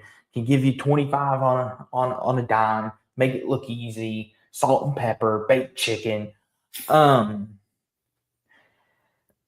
Gonzaga, Mark Few, he's consistent. He wins. I know Kennesaw State has played in the tournament a couple different times and given teams fits, but Gonzaga, they're just a different animal. 83-64 Zags. Now this, Jeffrey, the 17-game in the West region, you got Miami, Missouri. Miami, Jeffrey, Gerard Lucas has got the Canes playing some good basketball, playing a physical brand of basketball. After a couple years, they found some resurgence. Missouri, like you said, they were a question of whether they'd be on the bubble or not, but they got a 10 seed. This is kind of a compelling game. I think this is another one of them 7-10s that are like 50-50. Like you can flip a coin. I think, Miami's physicality, I think that's what's going to help them in this tournament. And I think the fact that they got a really, really good team. The problem is their free throw shooting is suspicious at times. And it showed up in the Louisville game. But they hustle hard. They play with effort. And they play with ferocity, like I said. Missouri, to me, they seem like one of those teams that are boom or bust. They have a great offense, but then they can go cold. I'm kind of 50-50 on this game. Jeffrey, what do you think? Will makes a good point that this game is in St. Louis, so Missouri essentially has a home game. That does help them out.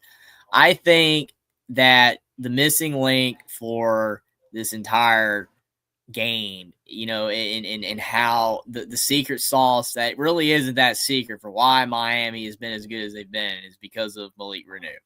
Malik Reneau transferring from Indiana and going to Miami is why Indiana did not make the tournament. Indiana did not get a good center. Malik Reneau is not a great center. He's too short. He's 6'9". He's not perfect, but he's improved a lot, and he was good at Indiana the last couple years there with Woodson. And he goes to Miami, and he puts up 18 and 10, essentially, averaging close to a double-double. Not exactly 18 and 10, but it's pretty close to that. And that's why Miami's in the tournament. Miami's got other good players, but definitely Reneau has been probably like head and shoulders the main reason that they've been the team that they've been this year, and they made the tournament and at a 7 seed. And it's fantastic for Ja Lucas. Done a good job. Definitely has surprised a lot of people. I think that Miami's better than Missouri. And it's nothing against Dennis Gates because he's done good stuff at Missouri. He's done good stuff, and he's won a tournament game before. And typically I do go with coaches that have more experience. But Miami just, to me, looks like a better overall team. And I think that despite the poor free throw shooting, they will win this game 71-66. I think the Hurricanes are going to at least get to the round of 32. I heard that last part. I think in this game, like you said, Malik Reneau, like you went on your little Indiana tangent, which is funny, by the way, how Indiana rose back into all this. I don't know how he does it, people, but he brings Indiana into everything. But that's beside the point. He always finds a way. He's like, let me see how I can get Indiana in here. Even though they didn't make the tournament, we're going to make sure they live on somehow. Let the poor horse die, Jeffrey. Indiana they want to go to Cabo. Let them go to Cancun, okay? But no, seriousness. With, like Will said, being in Missouri, that basically is like a home game, even though it's supposed to be neutral site. But I'm still picking Miami. I'm going to back the Canes. I think they're a good team. I think Renew is going to have a big game. I'll go 71-65 in a physical game. Jeffrey, the time has come. Purdue and Queens NC. Purdue won the Big Ten, Jeffrey. After everyone wrote them off, Matt Painter said, "Not so fast, here I come again."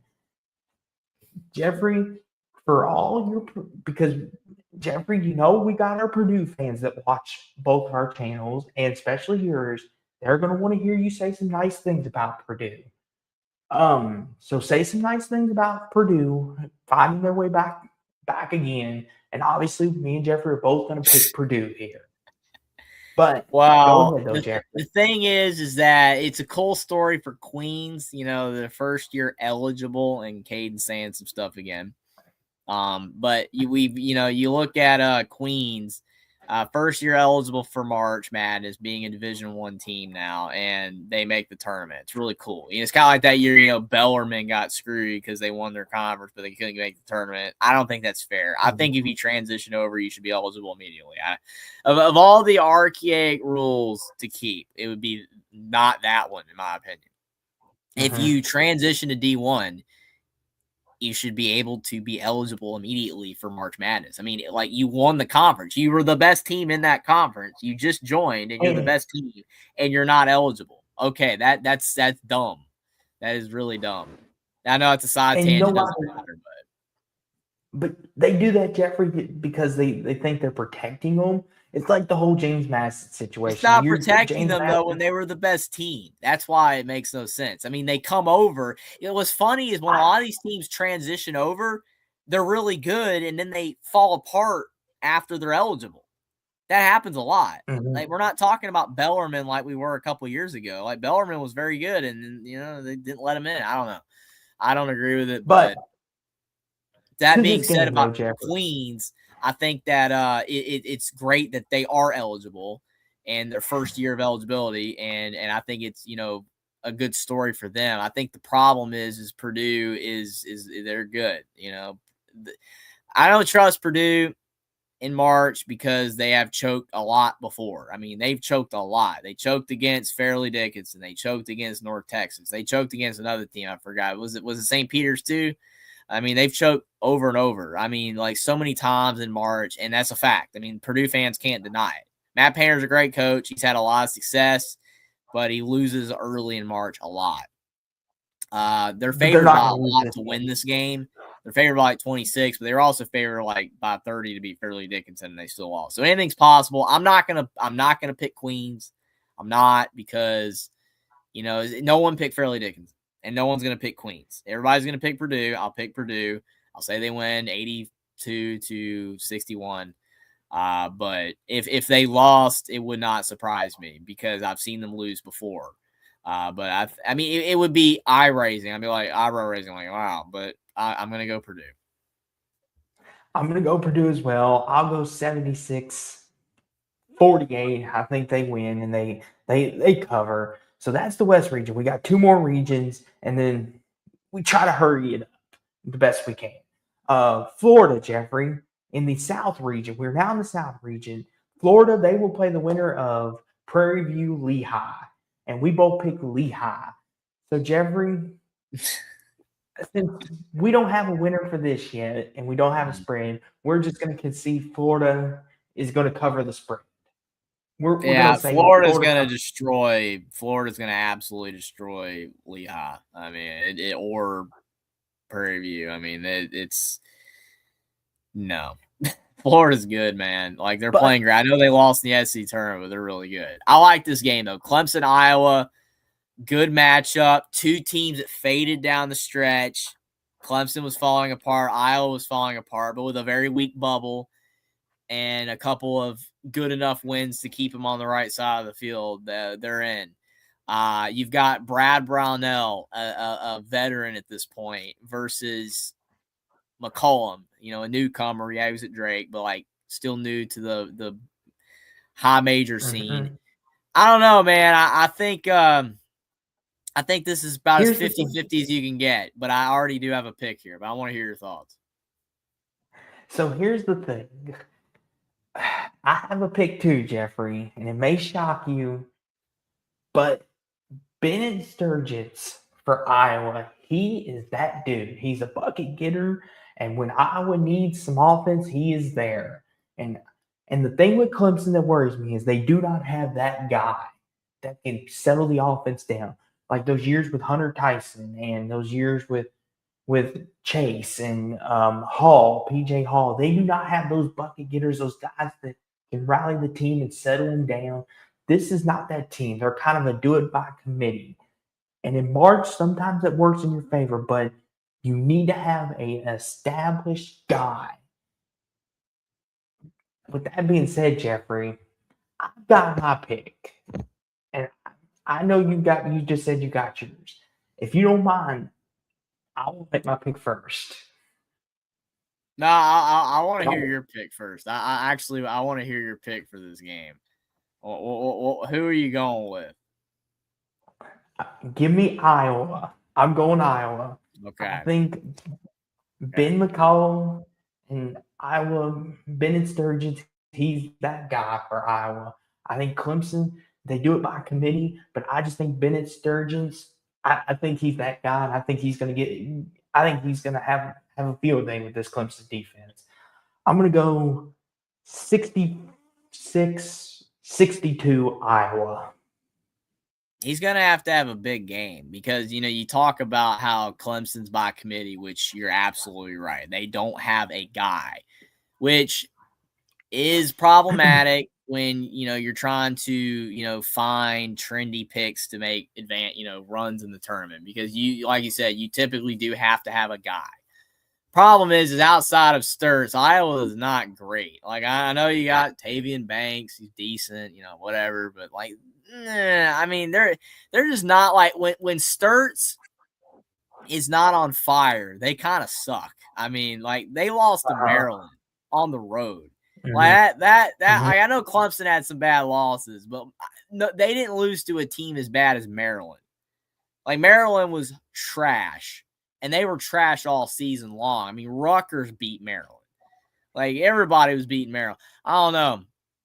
I think Bennett Sturts is by far the best player on the floor in this game, and he's gonna put up points. I don't trust Iowa's supporting cast, and Brad Brownell was advanced in the tournament before. He's kind of shaking the stigma that he can't advance. I got Clemson winning 65-64. I got Clemson winning by 1. This is the first time we've disagreed. I think Clemson wins. I could be wrong because I know everybody's going to Iowa, but I got Clemson winning. We'll see. If you've got to clock it, about the 127-33 mark, me and Jeffrey disagree. It took us that long to disagree. Typically, we disagree before that. Yeah, we've been riding pretty well. We've been riding pretty well. And we still got quite a bit of field to go through here. We're getting close, though. I know everyone wants to know our Final Four picks. I know that's what y'all want to hear. But Vandy McNeese in the 5-12 game and Jeffrey McNeese, they're back again.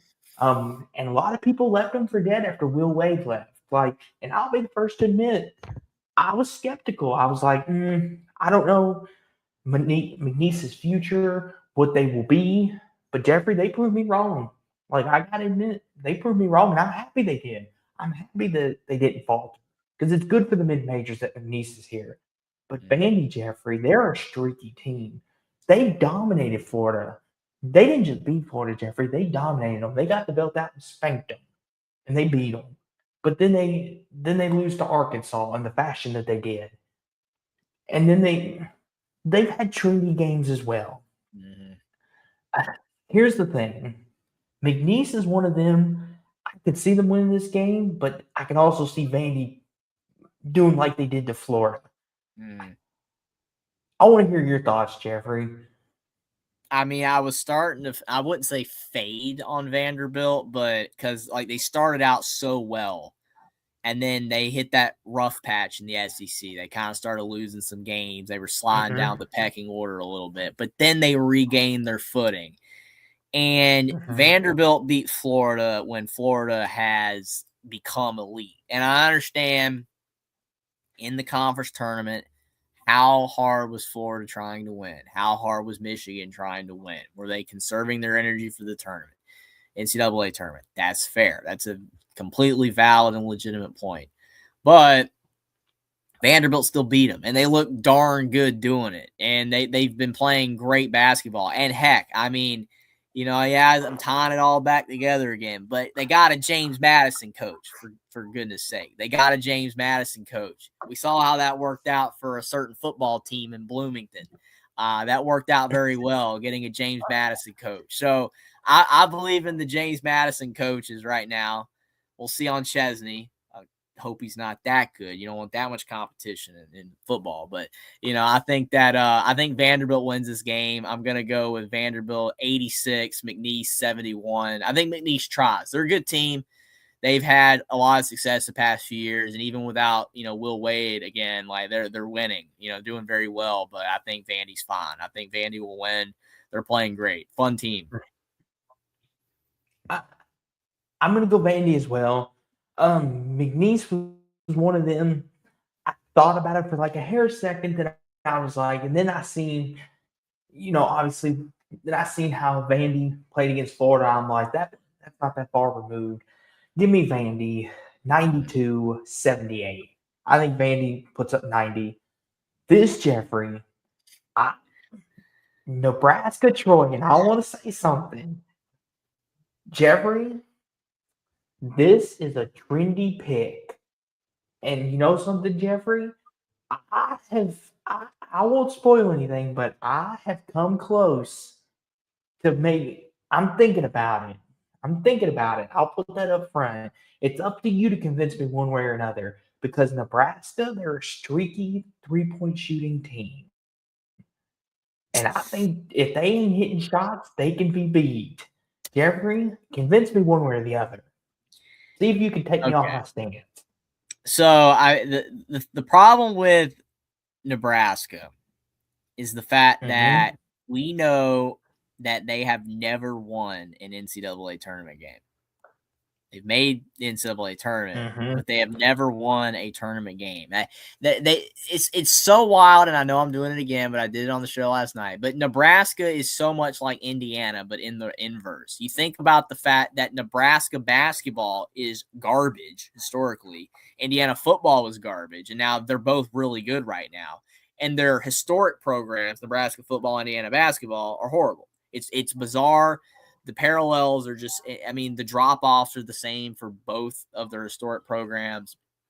And now both of their opposite programs are doing well. Like Nebraska being a 4 seed boggles my mind. Like, it's not as impressive as Indiana winning it all, but it's something I wasn't expecting to see. The problem is that, like you said, they've been very inconsistent at being good.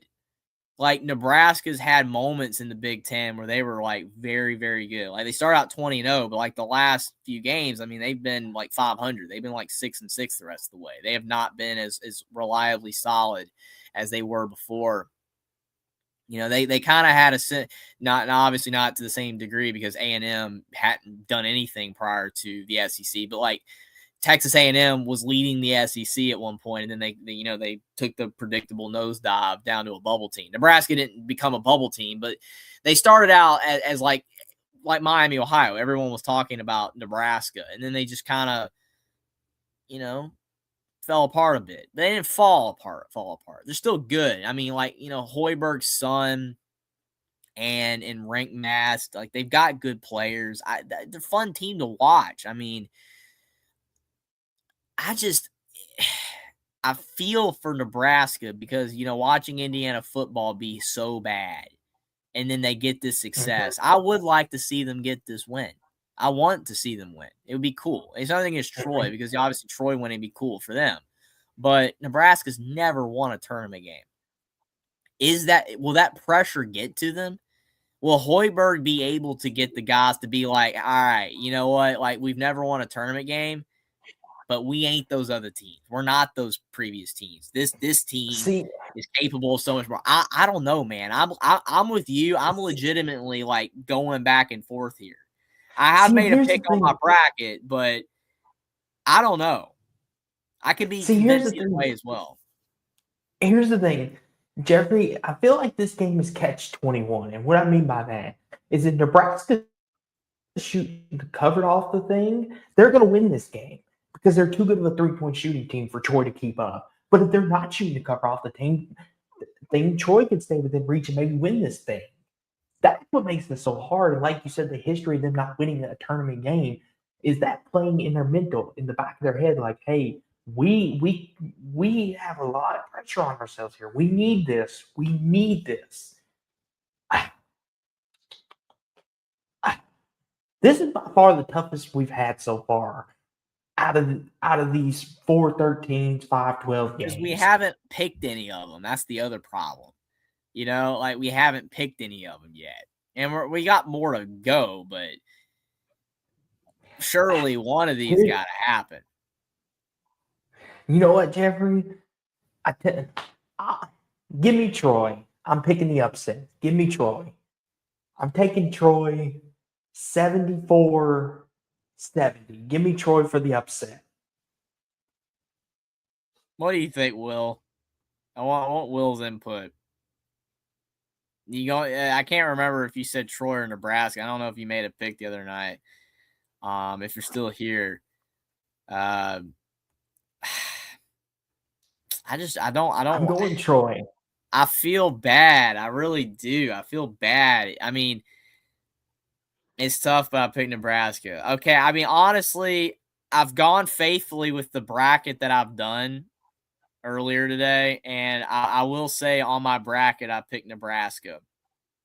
But I can be swayed to change that because I haven't really had a game yet where I'm like, I really want to change it, but I feel like I want to change it. Troy is not bad. They're a very solid team, and I just feel like Nebraska's they might take them for granted. We've done all this in the Big Ten. We're a good team. I'll go Nebraska by 2. I'll give it to them. I'm going to go by 2. Nebraska's going to win 72-70. And they're going to get that first tournament win in history, but they're going to make it very, very dicey. So far, I've got 1 upset. Jeffrey's got 0 so far. We've been pretty basic tonight. Now, this right here, I'm excited for this game, the 6-11, North Carolina VCU. And not just because it's between 2 people that I generally like and care about. This screams a fun game. You got your traditional high-scoring 3-point shooting tradition legacy North Carolina versus the scrappy underdog defensive-witted VCU who will bite your kneecaps, as Dan Campbell says, at any given moment if you don't give them their respect. This is a fun game, but since this is Jeffrey's team, Jeffrey, take it away. And we got a little score update thanks to March Madness Live.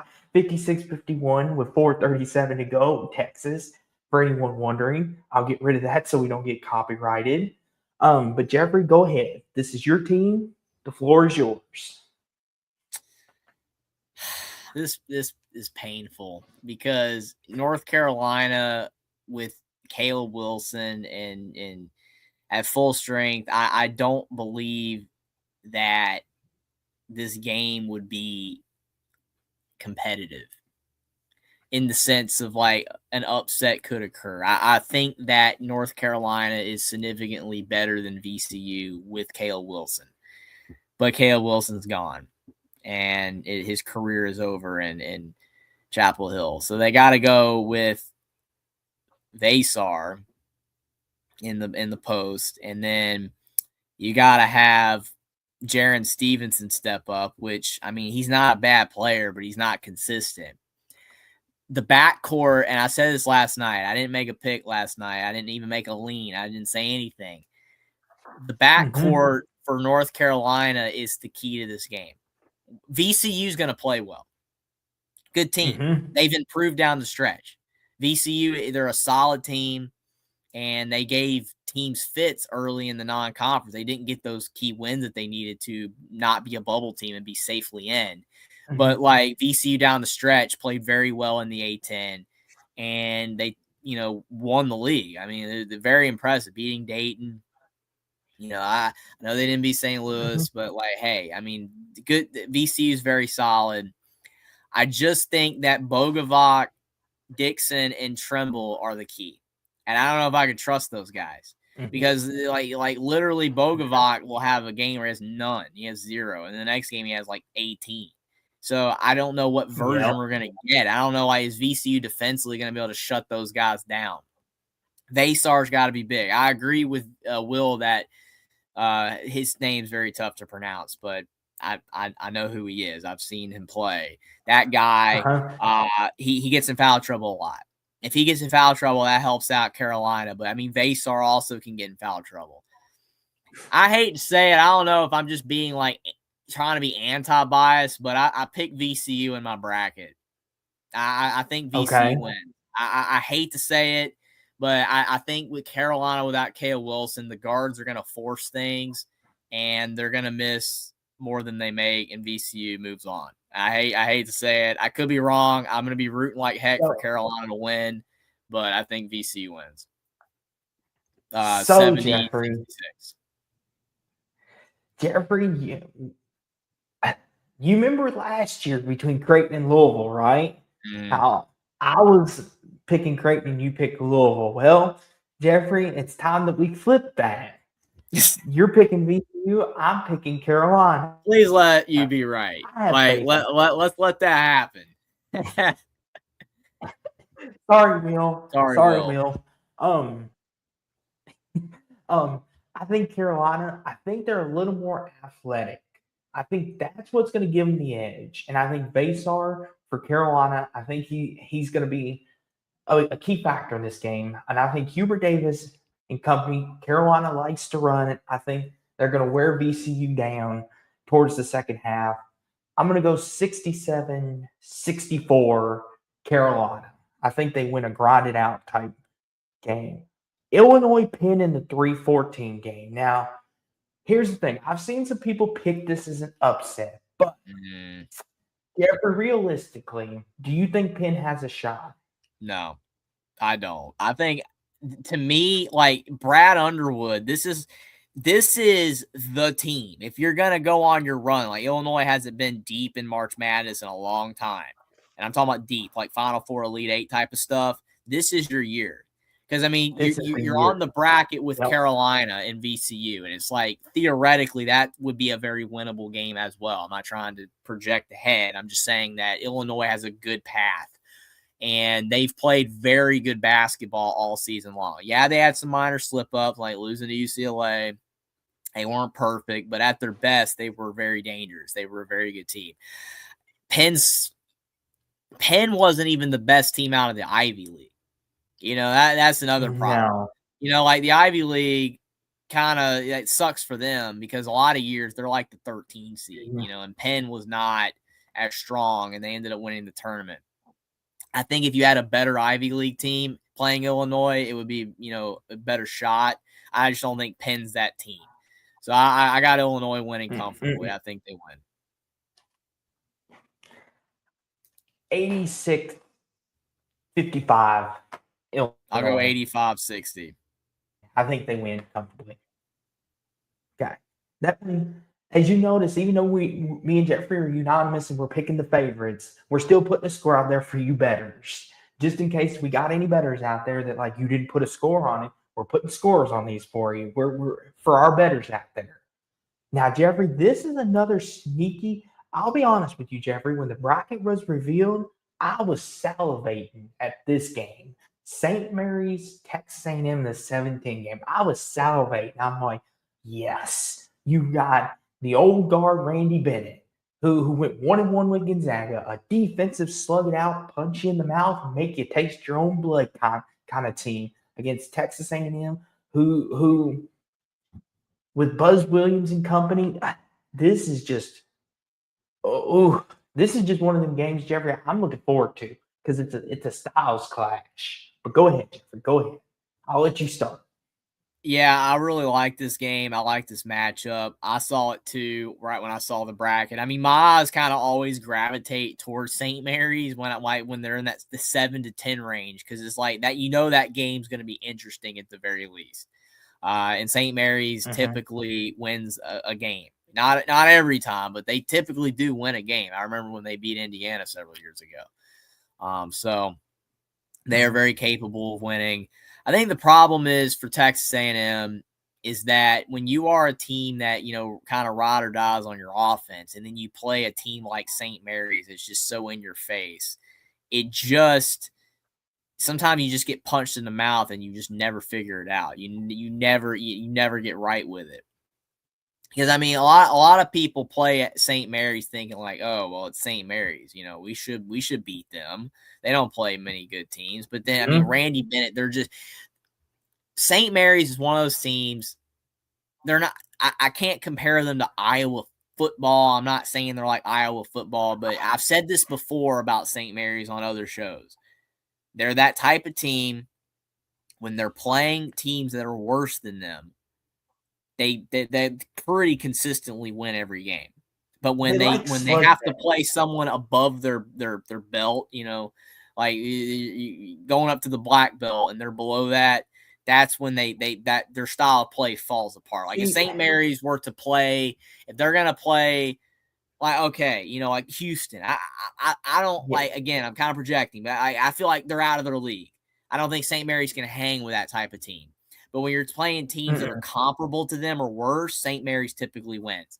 And I think that A&M is not a good enough team, even though, Bucky McMillan's done a good job there. And they had that good start at the beginning of SEC play. They didn't really beat a lot of great teams. The bubble was very weak, and they did kind of collapse down the stretch. I think St. Mary's wins this game at 64-60. I think A&M's going to get punched in the mouth. They're not going to know what hit them. And before they kind of turn it around, it's too late, and St. Mary's gets it done. And Randy Bennett usually gets one in the tournament. So I'm with you, Jeffrey. I think, like you said, St. Mary's loves a smash mouth, smack you upside the head type game. To say a phrase, this is going to be a slobber knocker. St. Mary's is going to win this game. It's going to be a slobber knocker. It's going to be ugly. 55-50, St. Mary's wins in an ugly, ugly game. Houston, Idaho. Now, listen, me and Jeffrey both picking Houston, but Jeffrey, since you are keeping track of our spreads up there, you to Banner White up there, what's our spread for this? Does Houston cover? The spread is 23.5. And I mean, it's tough because Houston is always they're more of like a defensive first type of team, so they don't score as much. They can have games more in the 60s. Not to cut you off, Jeffrey. Apologies. Is that the lowest one we've had tonight? 23? I believe so. One? I believe so. Wow. They're disrespecting Houston. I think it's just looking at the defense because, I mean, they're not expecting Houston to put up 80 or 90. So, I mean, it's like Houston would be content to win this game like 62-40. You know what I mean? Like they would love to just win it like that. They don't care. I mean, they don't have to win by 40. It doesn't matter. You're not trying to get style points. So I agree with that. I think Houston will win like 64-42.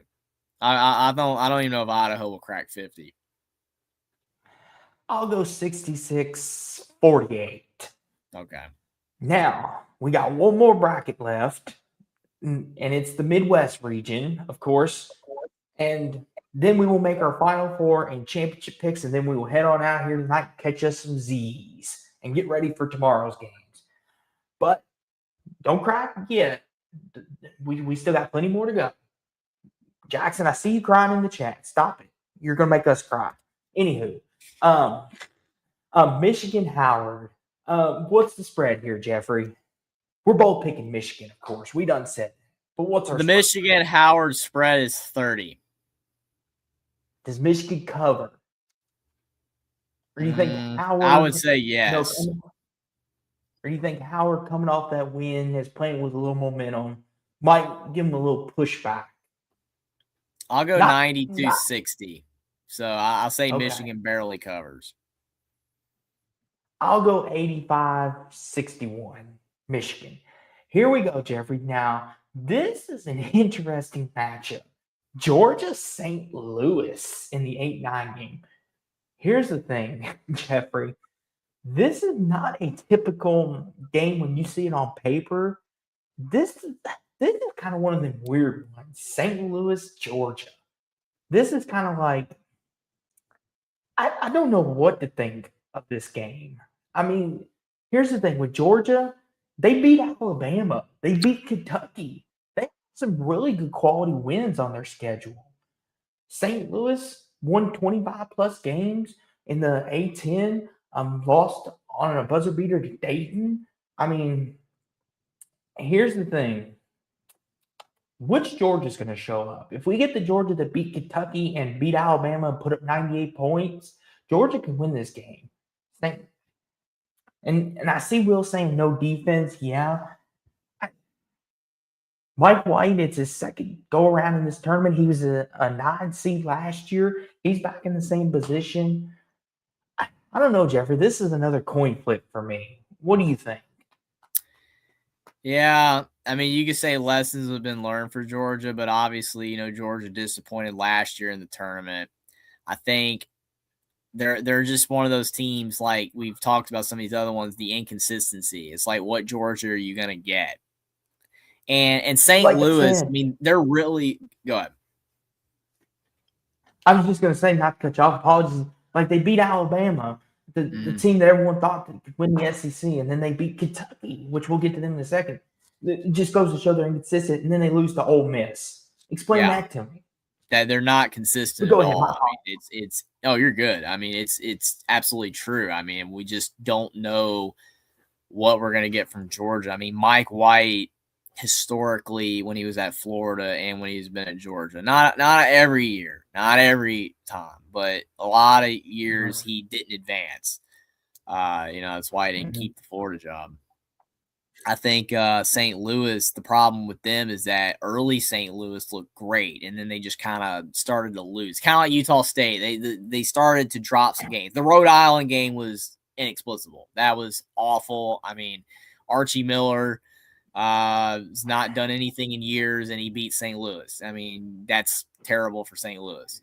And then they didn't win the A10, losing to Dayton. In a good game, Dayton played well, but it's like, I feel like, if St. Louis was playing like they were in the first 20 games of the season, I wouldn't even hesitate. I would pick St. Louis right now, and I wouldn't even think twice. But they haven't played that good lately. I mean, my thing is, like, you've got Robbie Avila finally getting to play in March. He didn't get to play when he was at Indiana State because they left him out. And it's just, I would like to see him win. I'm very 50-50 on this game. I could see Georgia winning, but I don't trust Mike White in the tournament. So I'm going to go with St. Louis to win 71-70. Could be wrong. Okay. You know what, Jeffrey? Give me Georgia. I think Georgia's going to win this game. I'll split with you on this one. I'll go 89-84 Georgia. Jeffrey, this is kind of one of them under the radar sleeper games. Texas Tech Akron in the 5-12 game. And Akron won the MAC, a very good MAC team. A lot of people thought they were on a collision course with Miami, Ohio for the championship game, which that was not the case. Texas Tech, Jeffrey, JT Toppin's out for the year. He's out for the year. That hurts this team big time. But they seem to have found themselves. But here's the thing. If they advance, not projecting, if they play a team like Bama, can they hang? I don't know. I'm not projecting. I'm not saying that's the matchup we're going to get because we can get to it in a second, but Bama might get beaten round one. I hope for your all sake he doesn't, but we'll get to that. This is a trendy upset. I want to hear your thoughts, Jeffrey. Has Texas Tech convinced you without Toppin that they can win a game or two in this tournament? Do you think Akron can pull it off? I think they have. They played very well down the stretch still. I mean, even on the road, they were very competitive and knocked off a couple teams in the Big 12. When they lost Toppin, they were a projected 4 seed, and now they're a projected 5 seed. They didn't really drop. I don't know where they would have been if Toppin hadn't got hurt, whether they would have been a 3 seed or still a 4. But I mean, I'm just saying, like, they didn't nosedive like some teams would have with an injury. Even like Carolina, despite beating a couple of decent teams down the stretch, Carolina probably, as Will said earlier, would have been a 3 or 4 seed, and they fell to a 6. So like Texas Tech seemed to absorb the loss better. I don't know if that makes sense or not, but I think Texas Tech did a pretty good job of continuing to play well. Akron, I get why that's a trendy pick. They were able to win the MAC. Definitely all season long, ironically, they were in the metrics, the best team in the MAC. The metrics kept telling everybody that Akron was better, and it wasn't even close. Like, you would think it was close. Like, Akron in a lot of the metrics was like 40 spots higher than Miami, Ohio. So clearly they know something we don't, that Akron is pretty solid. I think Akron gives Tech a game, but I think Texas Tech wins. I'll go with Texas Tech to win 80-73. I do too. I think Texas Tech wins this game, and I think that they've started to find their footing and they've gotten some really good wins, but they've also got some head scratching losses as well. But like you said, I think Texas Tech will get a game. I'll go 80-68. I think they find a way to win this game. Alabama Hofstra. I can't say that. Hofstra or Hofstra or Hofstra, not Hofstra, Hofstra. I'll say it right eventually in the 4-13 game. Pardon me if I'm butchering.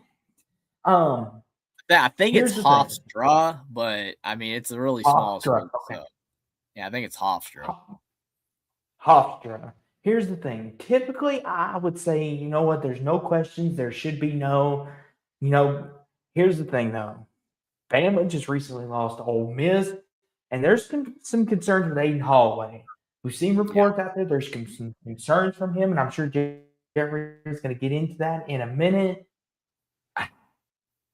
If Alabama does not play like we know they can very much lose this first game. If they do not play with their hair on fire, I think Bama, here's the thing. If Bama plays like they want to be there and they want to be in this tournament and want to give this thing a go, Bama will absolutely win this game. But if they do not give a care and think, oh, Hofstra is just going to roll over and die, they got another thing coming to them. They see a vulnerable Bama. They see Bama, kind of leaking oil at the right time. They will pounce on them and give them a game. But Jeffrey, since you do have a show at the Voice of College Football, Alabama, and you also happen to be a Bama fan, because some of your family was Bama fans, of course. What are you seeing here? Well, I mean, when I look at Alabama, I'm completely conflicted because, kind of like we talked about with so many other teams, Alabama at their best was a great team this year, and they had a lot of high moments, but they had the poor losses, the inconsistencies, the terrible defense.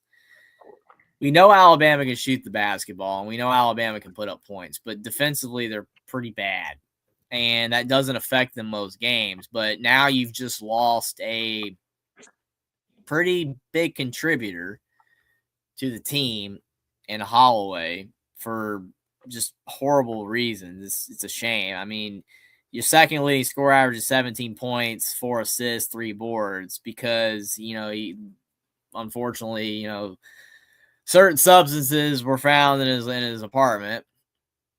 It does not look like he's going to be playing on Thursday. I think this one they're playing is Thursday.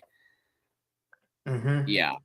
Oh, Friday. They're playing on Friday, actually. Not bad. Friday. They are playing on Friday. So they're playing on Friday. I don't think that he's going to play. I don't know when he's going to play, if they advance or not. I have no idea. But it's not looking like he's going to play. That's tough. I mean, I don't think Hofstra is like a big-time trendy pick ordinarily to upset Alabama because, Nate Oates typically does advance. When he's at Buffalo, he beat Arizona. So it's like he's used to winning in March. And he's done really good at Alabama. The Final Four. You can't take none of that away from them. But I just don't know where the team's headspace is at. I don't know. You know, you think about the fact they just lost their second leading scorer. Are the guys going to be able to just overlook that and play? I don't know. I have no idea. I mean, you know that there's a lot of emotions and thoughts going on right now among the team and Nate Oates. So I'm very worried about this game. I'm not confident at all. That being said, maybe a little bit of bias here because I just picked one of my favorite teams to lose. I will go with Alabama to win this game, 77-72, but I have it being very close. I think Alabama escapes, and then they just got to hope they can get Holloway back. And currently, right now, NC State and Texas is tied at 66 with 1 second left. Ladies and gentlemen, this is March at its finest. Just when NC State looked dead and Texas Texas win it? How far are you, Jeffrey? Right now I'm behind. I'm at where NC State's shooting the free throw, so I'm actually behind you. Okay. So I don't know. I won't spoil it then. No spoiler. Hold on, folks. Play-by-play here. Here we go. But to this pick, though, I'll make this pick while we're waiting on that. Don't want to spoil anything. I might be a little ahead. I'm going to go Bama as well. I do think they should show up and play this game after the embarrassment they had against Ole Miss. I'll go 93-74. I think they win a high-scoring game. I hope that Tennessee, happens. Jeffrey. Tennessee in the 6-11 game. So now this is where SMU would come in. Tennessee, SMU, if that is the matchup we indeed get. Jeffrey, Rick Barnes, has had his years as well where he's lost games that he shouldn't have. Do you think Andy Enfield? Texas seen it? with a bucket, man. Oh no, for NC State. Ooh, okay. I mean, what a shot. Sorry, I didn't mean to interrupt, man. What a shot. That's what I said. I didn't want to interrupt either. What a shot, though. And it looks like, here we go. Texas. 1 second left. Here we go. Trayvon Mark with the shot. Cold-blooded. And that, ladies and gentlemen, may just have sealed the game. Let's see what NC State draws up here. We're pulling double duty here. Here we go. 1 second. These timeouts take forever. Yeah, they do. That's like one of the biggest negative things with with college basketball. At the end of games, they take forever. There we go.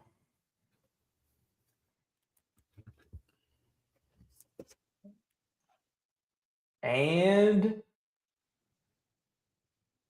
no good. That's a tough break for NC State. So, to revisit real fast, that means BYU will play Texas.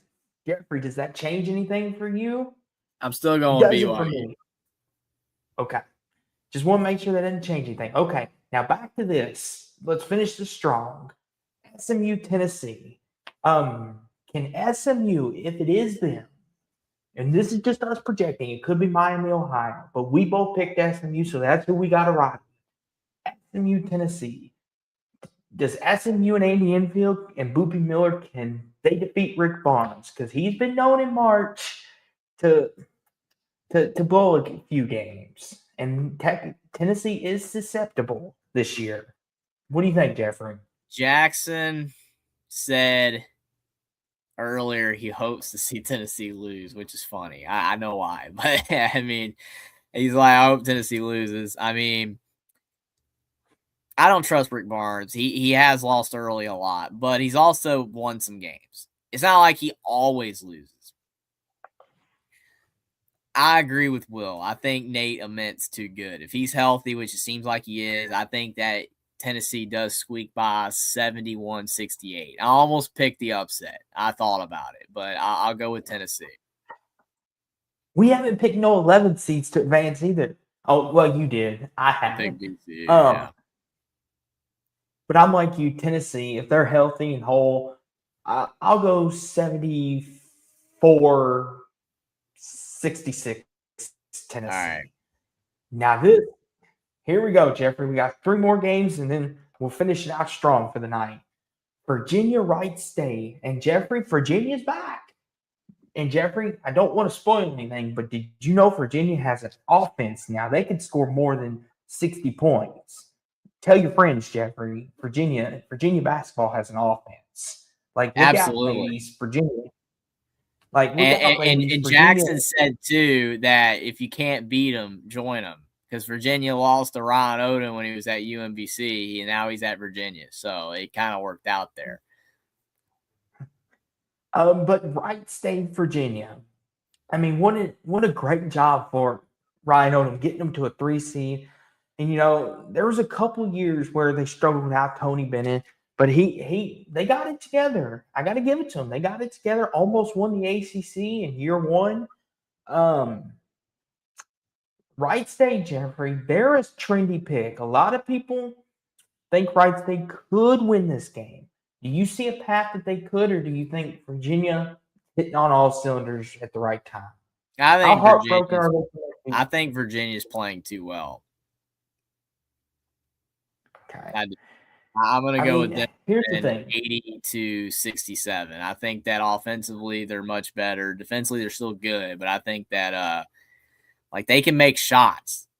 They got guys that can make shots, and they have they're not bad in the interior either. They look really good in the ACC tournament. I mean, they've only lost like 5 games. I know their schedule wasn't like the hardest, but I mean, that's still very impressive. I think Virginia wins. I'm going to go Virginia too. I'll go 78-68. I think they win by 10. Okay, 2 more games. This is a trendy one, Jeffrey. Number 7, Kentucky. Number 10, Santa Clara. The 17 game, this is a trendy one because the Broncos, they're playing really good basketball. They were a team, Jeffrey, a lot of people thought could miss the tournament, but when they beat St. Mary's, a lot of people were like, they're in the field. But I even said, I was like, if they could beat Gonzaga and just clinch the automatic berth, they'll leave no questions. But the committee didn't screw them out of it. Kentucky, Jeffrey, they're a team that plays no defense. They can't guard a parked car right now, and they haven't been able to all year. But they got hot late. They got a couple big wins in the tournament, the SEC tournament. Almost beat Florida. Here's the thing. And like Will said, first tournament since Steve Nash. Here's the thing. I don't know, Jeffrey. I'm thinking about picking an upset. I really am. I'm 50-50. Are you thinking about it too?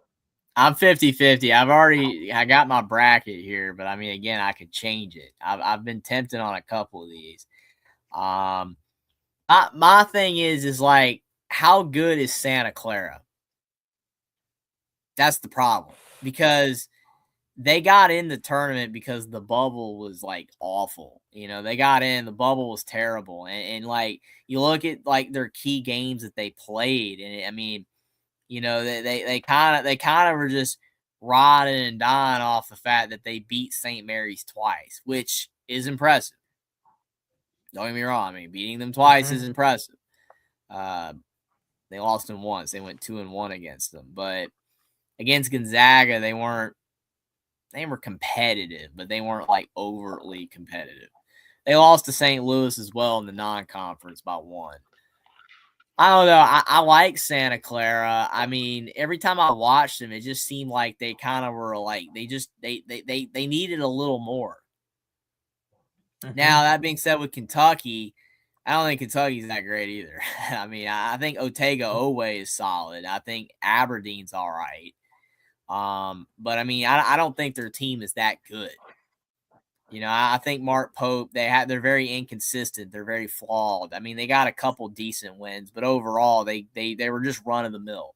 I mean, 21-13 and they're a 7 seed. I mean, a little more 8-9 to me, but I don't know. I don't really like either team actually, like on the floor. I like Santa Clara. I would rather Santa Clara, get the upset. It'd be cool. But I like watching both teams. I don't like feel strongly like, hey, toward either of them, like this is the team that's going to win. I really don't feel either way. Here's the thing. The thing to me is Santa Clara, they can get hot from three. That's what's going to help them. Kentucky, they're a fast team. They like to go in transition. This is a game for me that comes down to the battle of the rebounds, the boards, the glass. If Kentucky can rebound, they can win this. But if Santa Clara gets all the offensive rebounds like they got against Gonzaga in the WCC championship game, they will beat Kentucky because they will get those second chance points. I don't think Kentucky has enough to overcome all that. Here's the thing. That's fair. Do you want to pick first? Or you want me to pick first, Jeffrey? I'll let you I don't pick mind going first if you want to hear my pick. I'll let you pick first. You know what, Jeffrey? I've been Jeffrey, this has been one of the tournaments where we've pretty much been all chalk. We really haven't picked no upsets.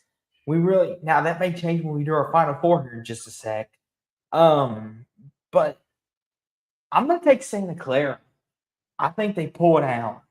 I think they beat Kentucky, and I guess what you would call an upset seeding wise. I'll go 85-83 Santa Clara over the Cats. Man, I don't know what to do. I mean, part of the thing is like, I don't. Kentucky without Calipari is more likable, I guess, and they're not as good either. But they're more likable. So it's like I don't root for them at all. I usually actively go against them. So like with Cal, if there was any shot that they could be upset, I picked against Kentucky every single time, even if it backfired. But I don't want to have that bias against them here. I don't think Kentucky is that awful. I think when they're playing well, they're competent, and it's just like Santa Clara. I know that upsets happen all the time, and sometimes the most unexpected places, like the Fairleigh Dickinsons and the UMBCs and all that type of stuff. But I look at Santa Clara. Did Santa Clara beat a team this year that's as good as Kentucky? And again, the best win that they have is St. Mary's. Is St. Mary's better than Kentucky? I mean, that's a legitimate question. So. I know St. Mary's and Kentucky are both 7 seeds, but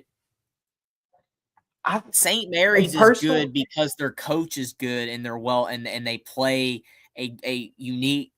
They know their style of basketball and it works. Kentucky has their moments because they've got talent that at times flashes stuff.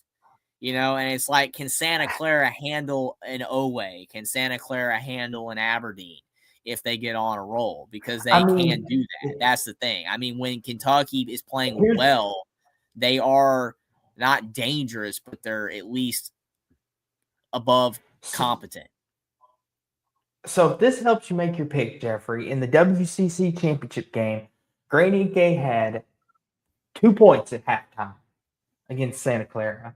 He finished the game, I believe, with 22, I think. And he was averaging 30 plus against Santa Clara, both the games they won.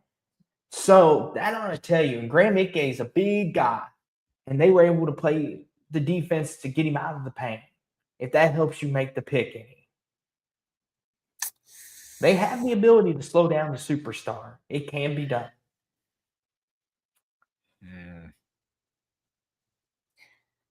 I might regret this, but I think I'm going to go with Kentucky by 1.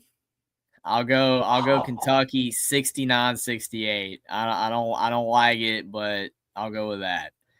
I think they I was might just just be a hair better. They might be a hair better. I could be wrong, but I hope Santa Clara wins. It'd be good, to see upsets, like that. I don't know. I like listen. Santa Clara. I don't know if they're good enough, but we'll see. Then prove me wrong. This close. I almost got Jeffrey to switch. He was You thinking almost about it. did. He I was thinking almost about did. it. I almost changed my bracket. I don't All know. right. We've had a couple switches and things tonight. Iowa State, Tennessee State. What's our spread here, Jeffrey? We're both picking Iowa State. I'm definitely picking Iowa State. I know, Iowa State is fantastic. I think that What's our spread here? Spread is. Let me see. Spread.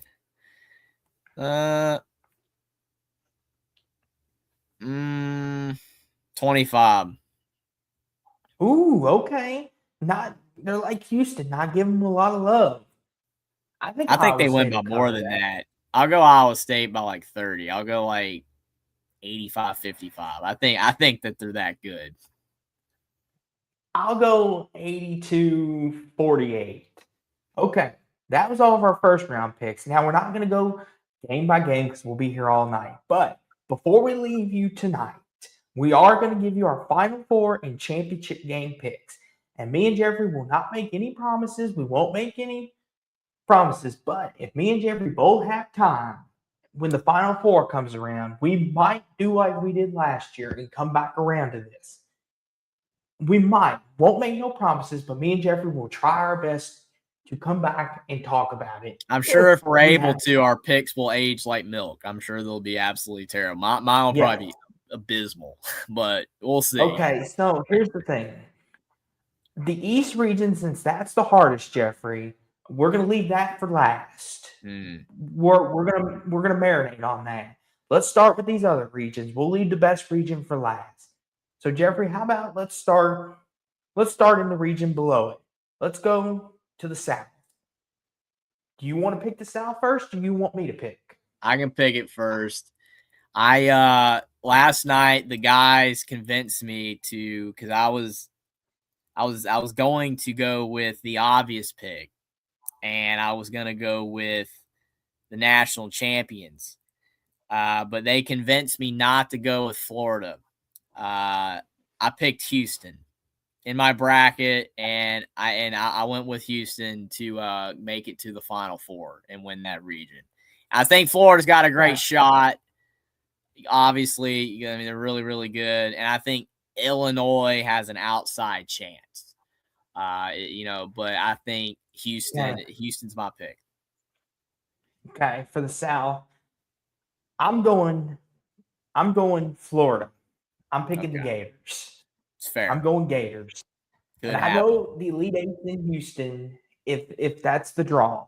But I think Florida, they're peaking at the right time. And I think Todd Golden and company, I'm picking Florida. So keep track of this for when we come back to it for our championship pick. I got Florida, you got Houston. Now to the Midwest region. I'll go first on this one. I'm going to make it plain and simple. I think this is Iowa State's year.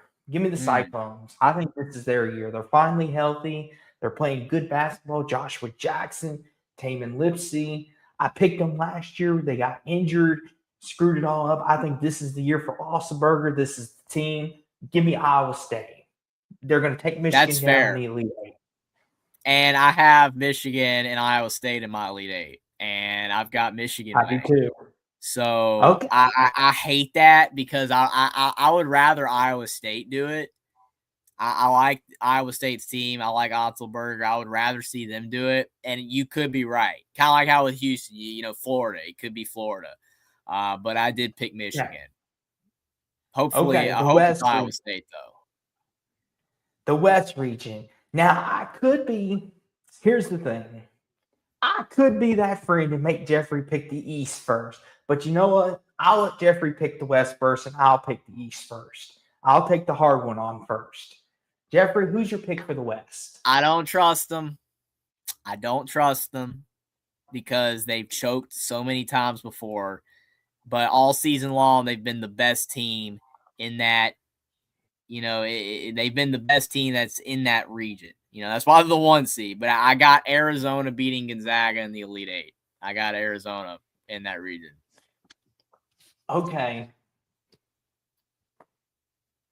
Jeffrey,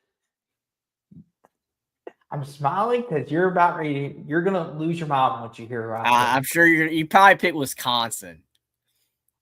Nope. Give Okay. me BYU. Oh, okay. That's outlier. Nobody's picking that. Nobody's picking Wisconsin. I can give you. I can give you Wisconsin, but BYU, I like BYU. Yep. But all right. AJ Tabasa, I think he's the best college basketball player going today. I'm going to stand on business. BYU, ladies and gentlemen, you heard it here first. BYU's going to win the West region. That would be crazy. That would be crazy.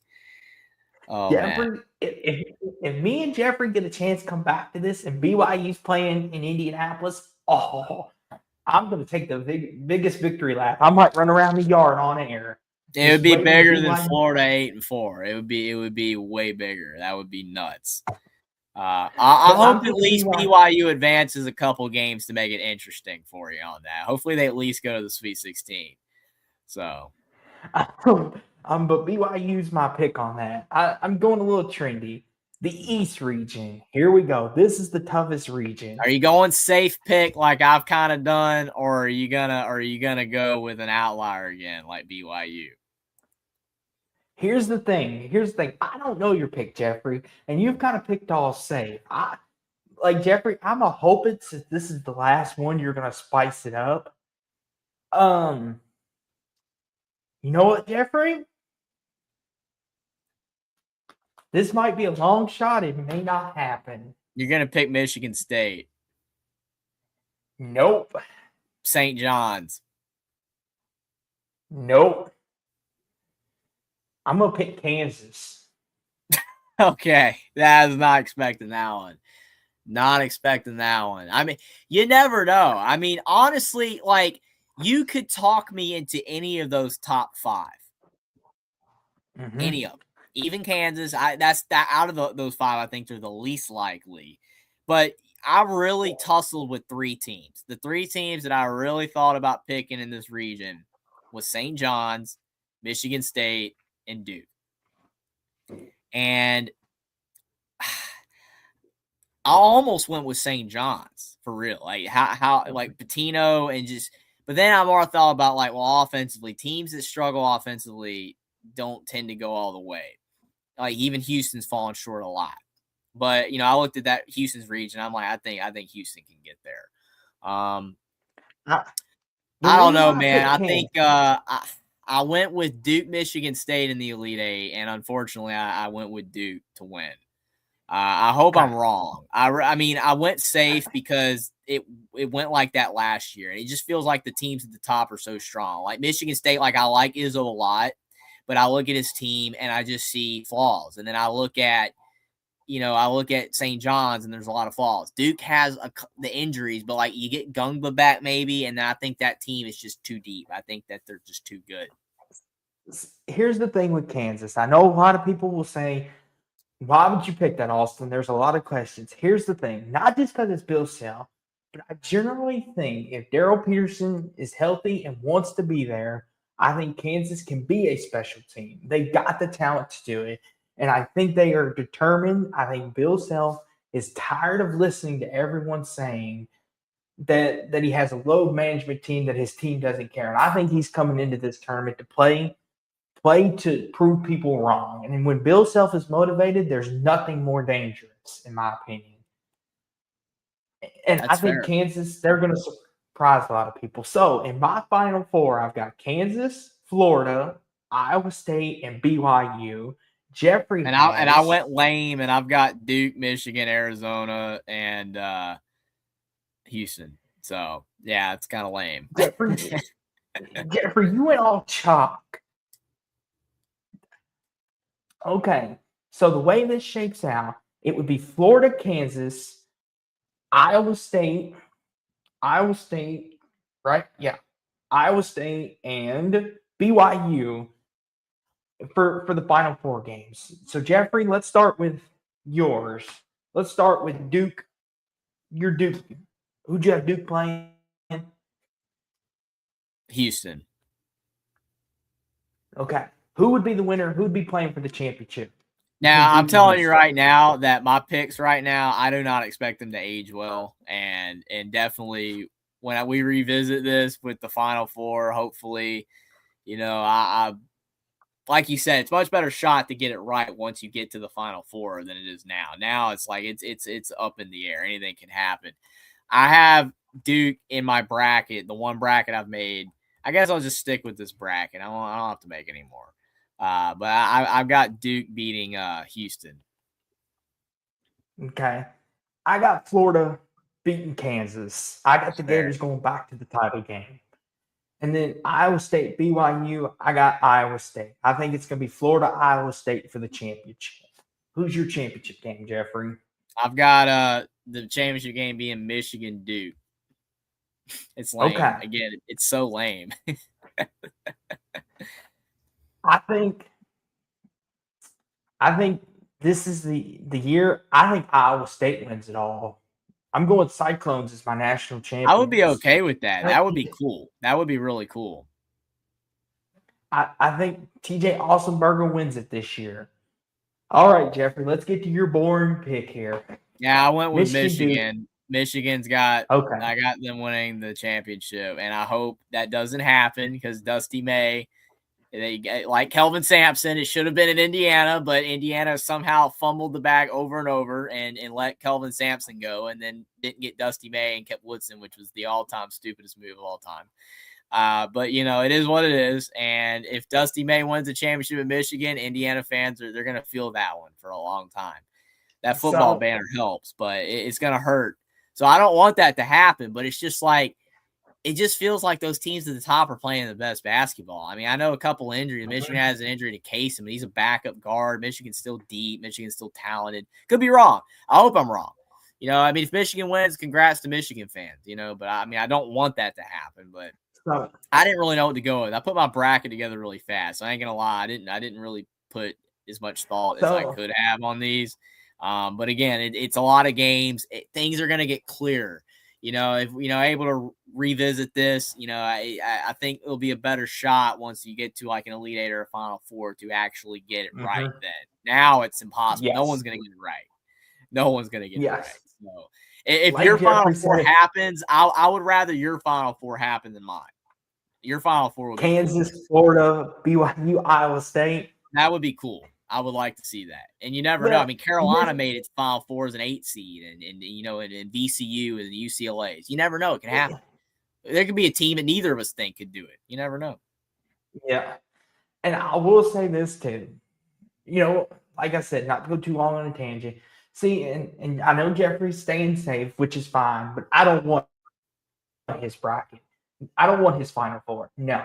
Like I get it. A lot of people say that's the best basketball.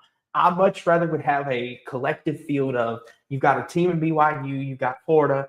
Heck, I wouldn't mind if Houston or if Santa Clara goes on a run. I just want to see parity. I don't want to see no chalk. That's just no fun. That's just no fun. But I will say this though. Obviously, Jeffrey, if Michigan wins, who wins the national championship MVP for Michigan? I mean, that's tough. I would probably say, it would either be Cadeau or Landenborg. I'd probably say Landenborg. For me, I think it'll be either Joshua Jackson or Tamin Lipsey. I'm like you. There's a couple guys they could give it to, but if I would say Lipsey since he leads the team. Obviously, there's a lot of great games here, Jeffrey. Sleeper game, and then your favorite game, and then we'll wrap up for the night. I'll let you go first. You said favorite game and then sleeper game? Yes. What's your personal favorite? And maybe what's one people are sleeping on? Well, I mean, among the first round at least, because I mean, like beyond that, all of our projections could just be absolutely AWOL and none of them Wrong. are right. So I'll just go among the first round. Sleeper game. I've got mine. That's tough because I'm seeing multiple. I mean, there's like 3 or 4 games I'm really looking forward to. Like, obviously, I'm looking forward to Carolina VCU just because it's Carolina. But I think the game will be close. I think it's going to be good. But I mean, taking bias out of it, I really want to see that Ohio State TCU game. Honestly, like that game might be a thriller. Like that game might be really close. I almost might say that game. I think that one actually could be the pick for most exciting. Sleeper game. I mean, And sleeper game could be one that you personally are not thinking is going to be good, but could end up being good, or one maybe a lot of people are paying attention to that you're like, that's going to be one of the games of the first round. I'll go Alabama Hofstra as a sleeper. Game. I'll go Alabama Hofstra just because it could be a lot closer than, with Holloway's situation. Still think Bama wins, but I'll say Alabama Hofstra. Not a lot of people are going to pay attention to it, but St. Mary's, Texas A&M, I think that's a sleeper game. Not a lot of people are going to pay attention to it because it's that was one of the ones I was excited for. That's why I didn't pick sleeper on it. Like either Ohio State, TCU, or that game. St. Mary's, Texas A&M are like the ones I would be the most excited for. Here's the thing. This may surprise a lot of people. I'm excited for Vandy McNeese State. I'm kind of interested in that game. Nebraska-Troy. Nebraska-Troy. Yes. That could be exciting or sleeper, honestly. Either. Like, yes. That could fit Carolina VCU, that's kind of, I guess, a sleeper and could be one of the favorites. St. Louis, Georgia, Miami, Missouri. And I will say this, it's caught my eye. Villanova, Utah State, I think a lot of people need to keep their eyes on. But all very interesting stuff. But with that being said, though, this was fun as always. As always, me and Jeffrey, we stayed pretty chalk. We made a few upsets. Now, obviously, when it came to the Final Four picks, I once again, like last year, went a little out there, whereas Jeffrey picked the chalk. It's easy to do it until they prove you wrong. That's kind of the thing. It's like, you back a team that you don't know for sure, like that's going to do well. And then once they start doing well, then it's easier to support them. It's like the Michigans, Dukes, Arizona, they have support now because of what they've done. And until they get upset, because any game they lose will be an upset, then you divert. It's like, I hate, it's just, I could have gone upsets if I'd have thought more about it, but definitely I'm going to revisit, further on down the line. Maybe we're able to with the Final Four. Heck, if I have time, maybe Sweet 16. We'll see. Just being able to revisit and try to, where did I go wrong? Because, I mean, we don't know what's going to happen. It's March Madness. Literally, Michigan lose first round, and we're just like, oh, my gosh. Are you kidding me right now? What in the world just happened? I don't expect that to happen. But it's just, you never know. That would make Purdue fans happy. That would make Purdue fans happy. They would be, all-time redeemed. It's our year. They would be it's our year. Yeah. Yeah. But, yeah, I mean, this is the best time of year. I love March Madness. Especially the theme song and everything. That gets you hyped. I don't know about you, but I remember I know we got to get going, but I do want to share this. My teacher, God bless her soul. I would be on my little Chromebook in the middle of class, acting like I'm working, but I'm actually watching March Madness. And she caught me one time. And she looks at me and she goes, "Why am I not surprised?" And I was just like, "Sorry." And she's like, she didn't even care. She walked back to her desk and she was like, "I don't even care. Go for it." And I'm like, "I love you, Teach. I love you." Like, tell me, Jeffrey, you had to have done that too. Like, or the teacher put it up on the projector, or like we've all done that, I think, in our life.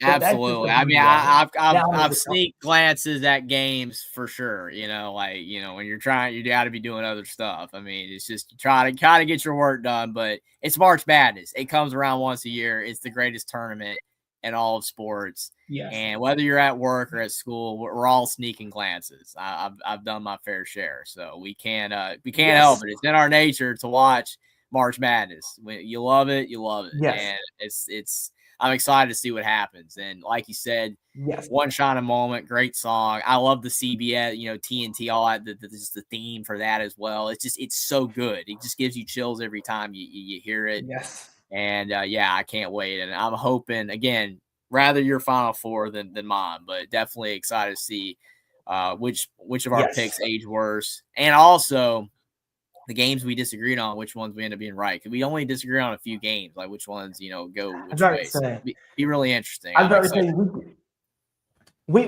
we disagreed on the Carolina VCU, which that was kind of funny, like we did last year with Louisville Creighton.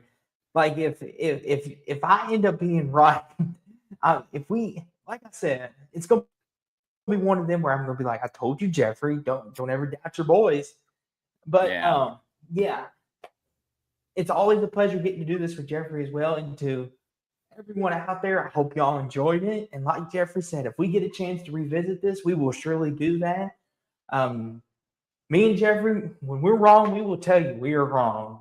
Like, we ain't never shied away from that. Like Jeffrey said, it's gonna be a good time, but it's not just me and Jeffrey that do things. Jeffrey's also got other things going on.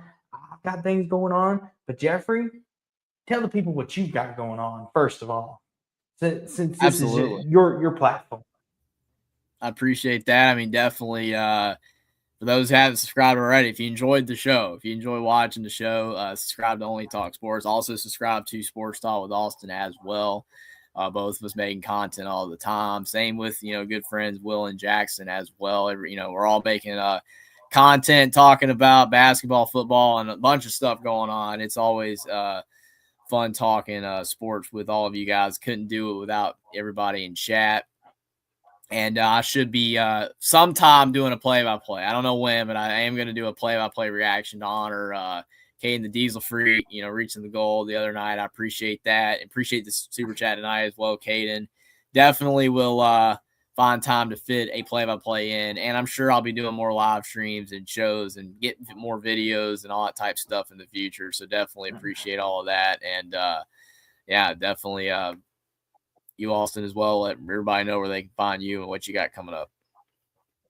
Yeah. So obviously you can find me in Sports Talk with Austin. No longer 2002. It kind of took that out. You can find me there. You can find me on X as well, or Twitter, however you like to refer to it. Obviously got this, and have a few interviews coming out, and of course the NBA playoffs are around the corner. I also love the NBA playoffs. It's the best of 7. They're like March Madness. I know a lot of people will say, well, you can always find a loophole to that. But like in the NBA, there is no loophole. You have to be good enough to beat a team 4 times. So I'll probably do a playoff bracket for that. And I know me and Jeffrey have done that in the past. We might come back around to do that too. Or maybe me and Jackson, or maybe me just by myself. I'll talk to you all by myself. That's okay too. But like Jeffrey said, like, comment, subscribe, and don't forget Alabama, the Voice of College Football, on Thursday nights, every Thursday night, and Mondays and Tuesdays as well. Go subscribe to that, where they will keep you in contact with, well, not in contact, keep you up to date on all of Alabama, the Voice of College Football, and the football content, and they talk basketball too. And you throw in enough money, Jeffrey will talk about Alabama soccer if you would like. Now, Jeffrey, I don't know how good you are at your soccer, good buddy, but if someone throws you a $500 super chat, you better get to learn Bama soccer. Yeah, I would touch up on my skills and on my knowledge on that one. I don't even know. Is Bama any good at soccer? Oh, that's another topic for another night. But as Jeffrey said, it's always fun. And like Jeffrey said, be on the lookout. Round Final Four time, maybe Elite 8 time. Who knows? Hopefully we can come back to this like we once did before, and we'll see what it looks like. If Jeffrey's right, if I'm right, if we're both wrong, maybe North Carolina ruins it all and wins it all. And Jeffrey can take his celebratory around. Maybe Bama wins it all. Maybe Louisville wins it all. Who knows? Maybe we're never all know. wrong. But We all have hope right now. Yes. Louisville's going to win it all. Yes. It's going to be Louisville, Carolina in the Final Four. I have a good feeling. Go Heels. And we're going to win this time. Go Cards. But all that being said, though, thank you guys as always. And Jeffrey, you do the outro, good buddy. And thanks everybody for being here again. Like, share, comment, subscribe to both of our channels if you haven't already. I hope you guys enjoyed the show. It's always a great time of year doing March Madness, and it's already begun. The madness has already begun, and it's only going to get better tomorrow and Thursday and Friday. And as we advance, it's going to be fantastic. I can't wait for all of the games. And definitely good luck to all your teams, unless they're playing our teams. We don't want our teams to lose, but good luck to all your teams out there. We appreciate it. And definitely, Austin will have more content coming up, me as well, and you'll see us in the future. So definitely we appreciate it, and hope everyone has a great night. Yes. And March Madness is here, folks. Got to enjoy it while it lasts. Yes.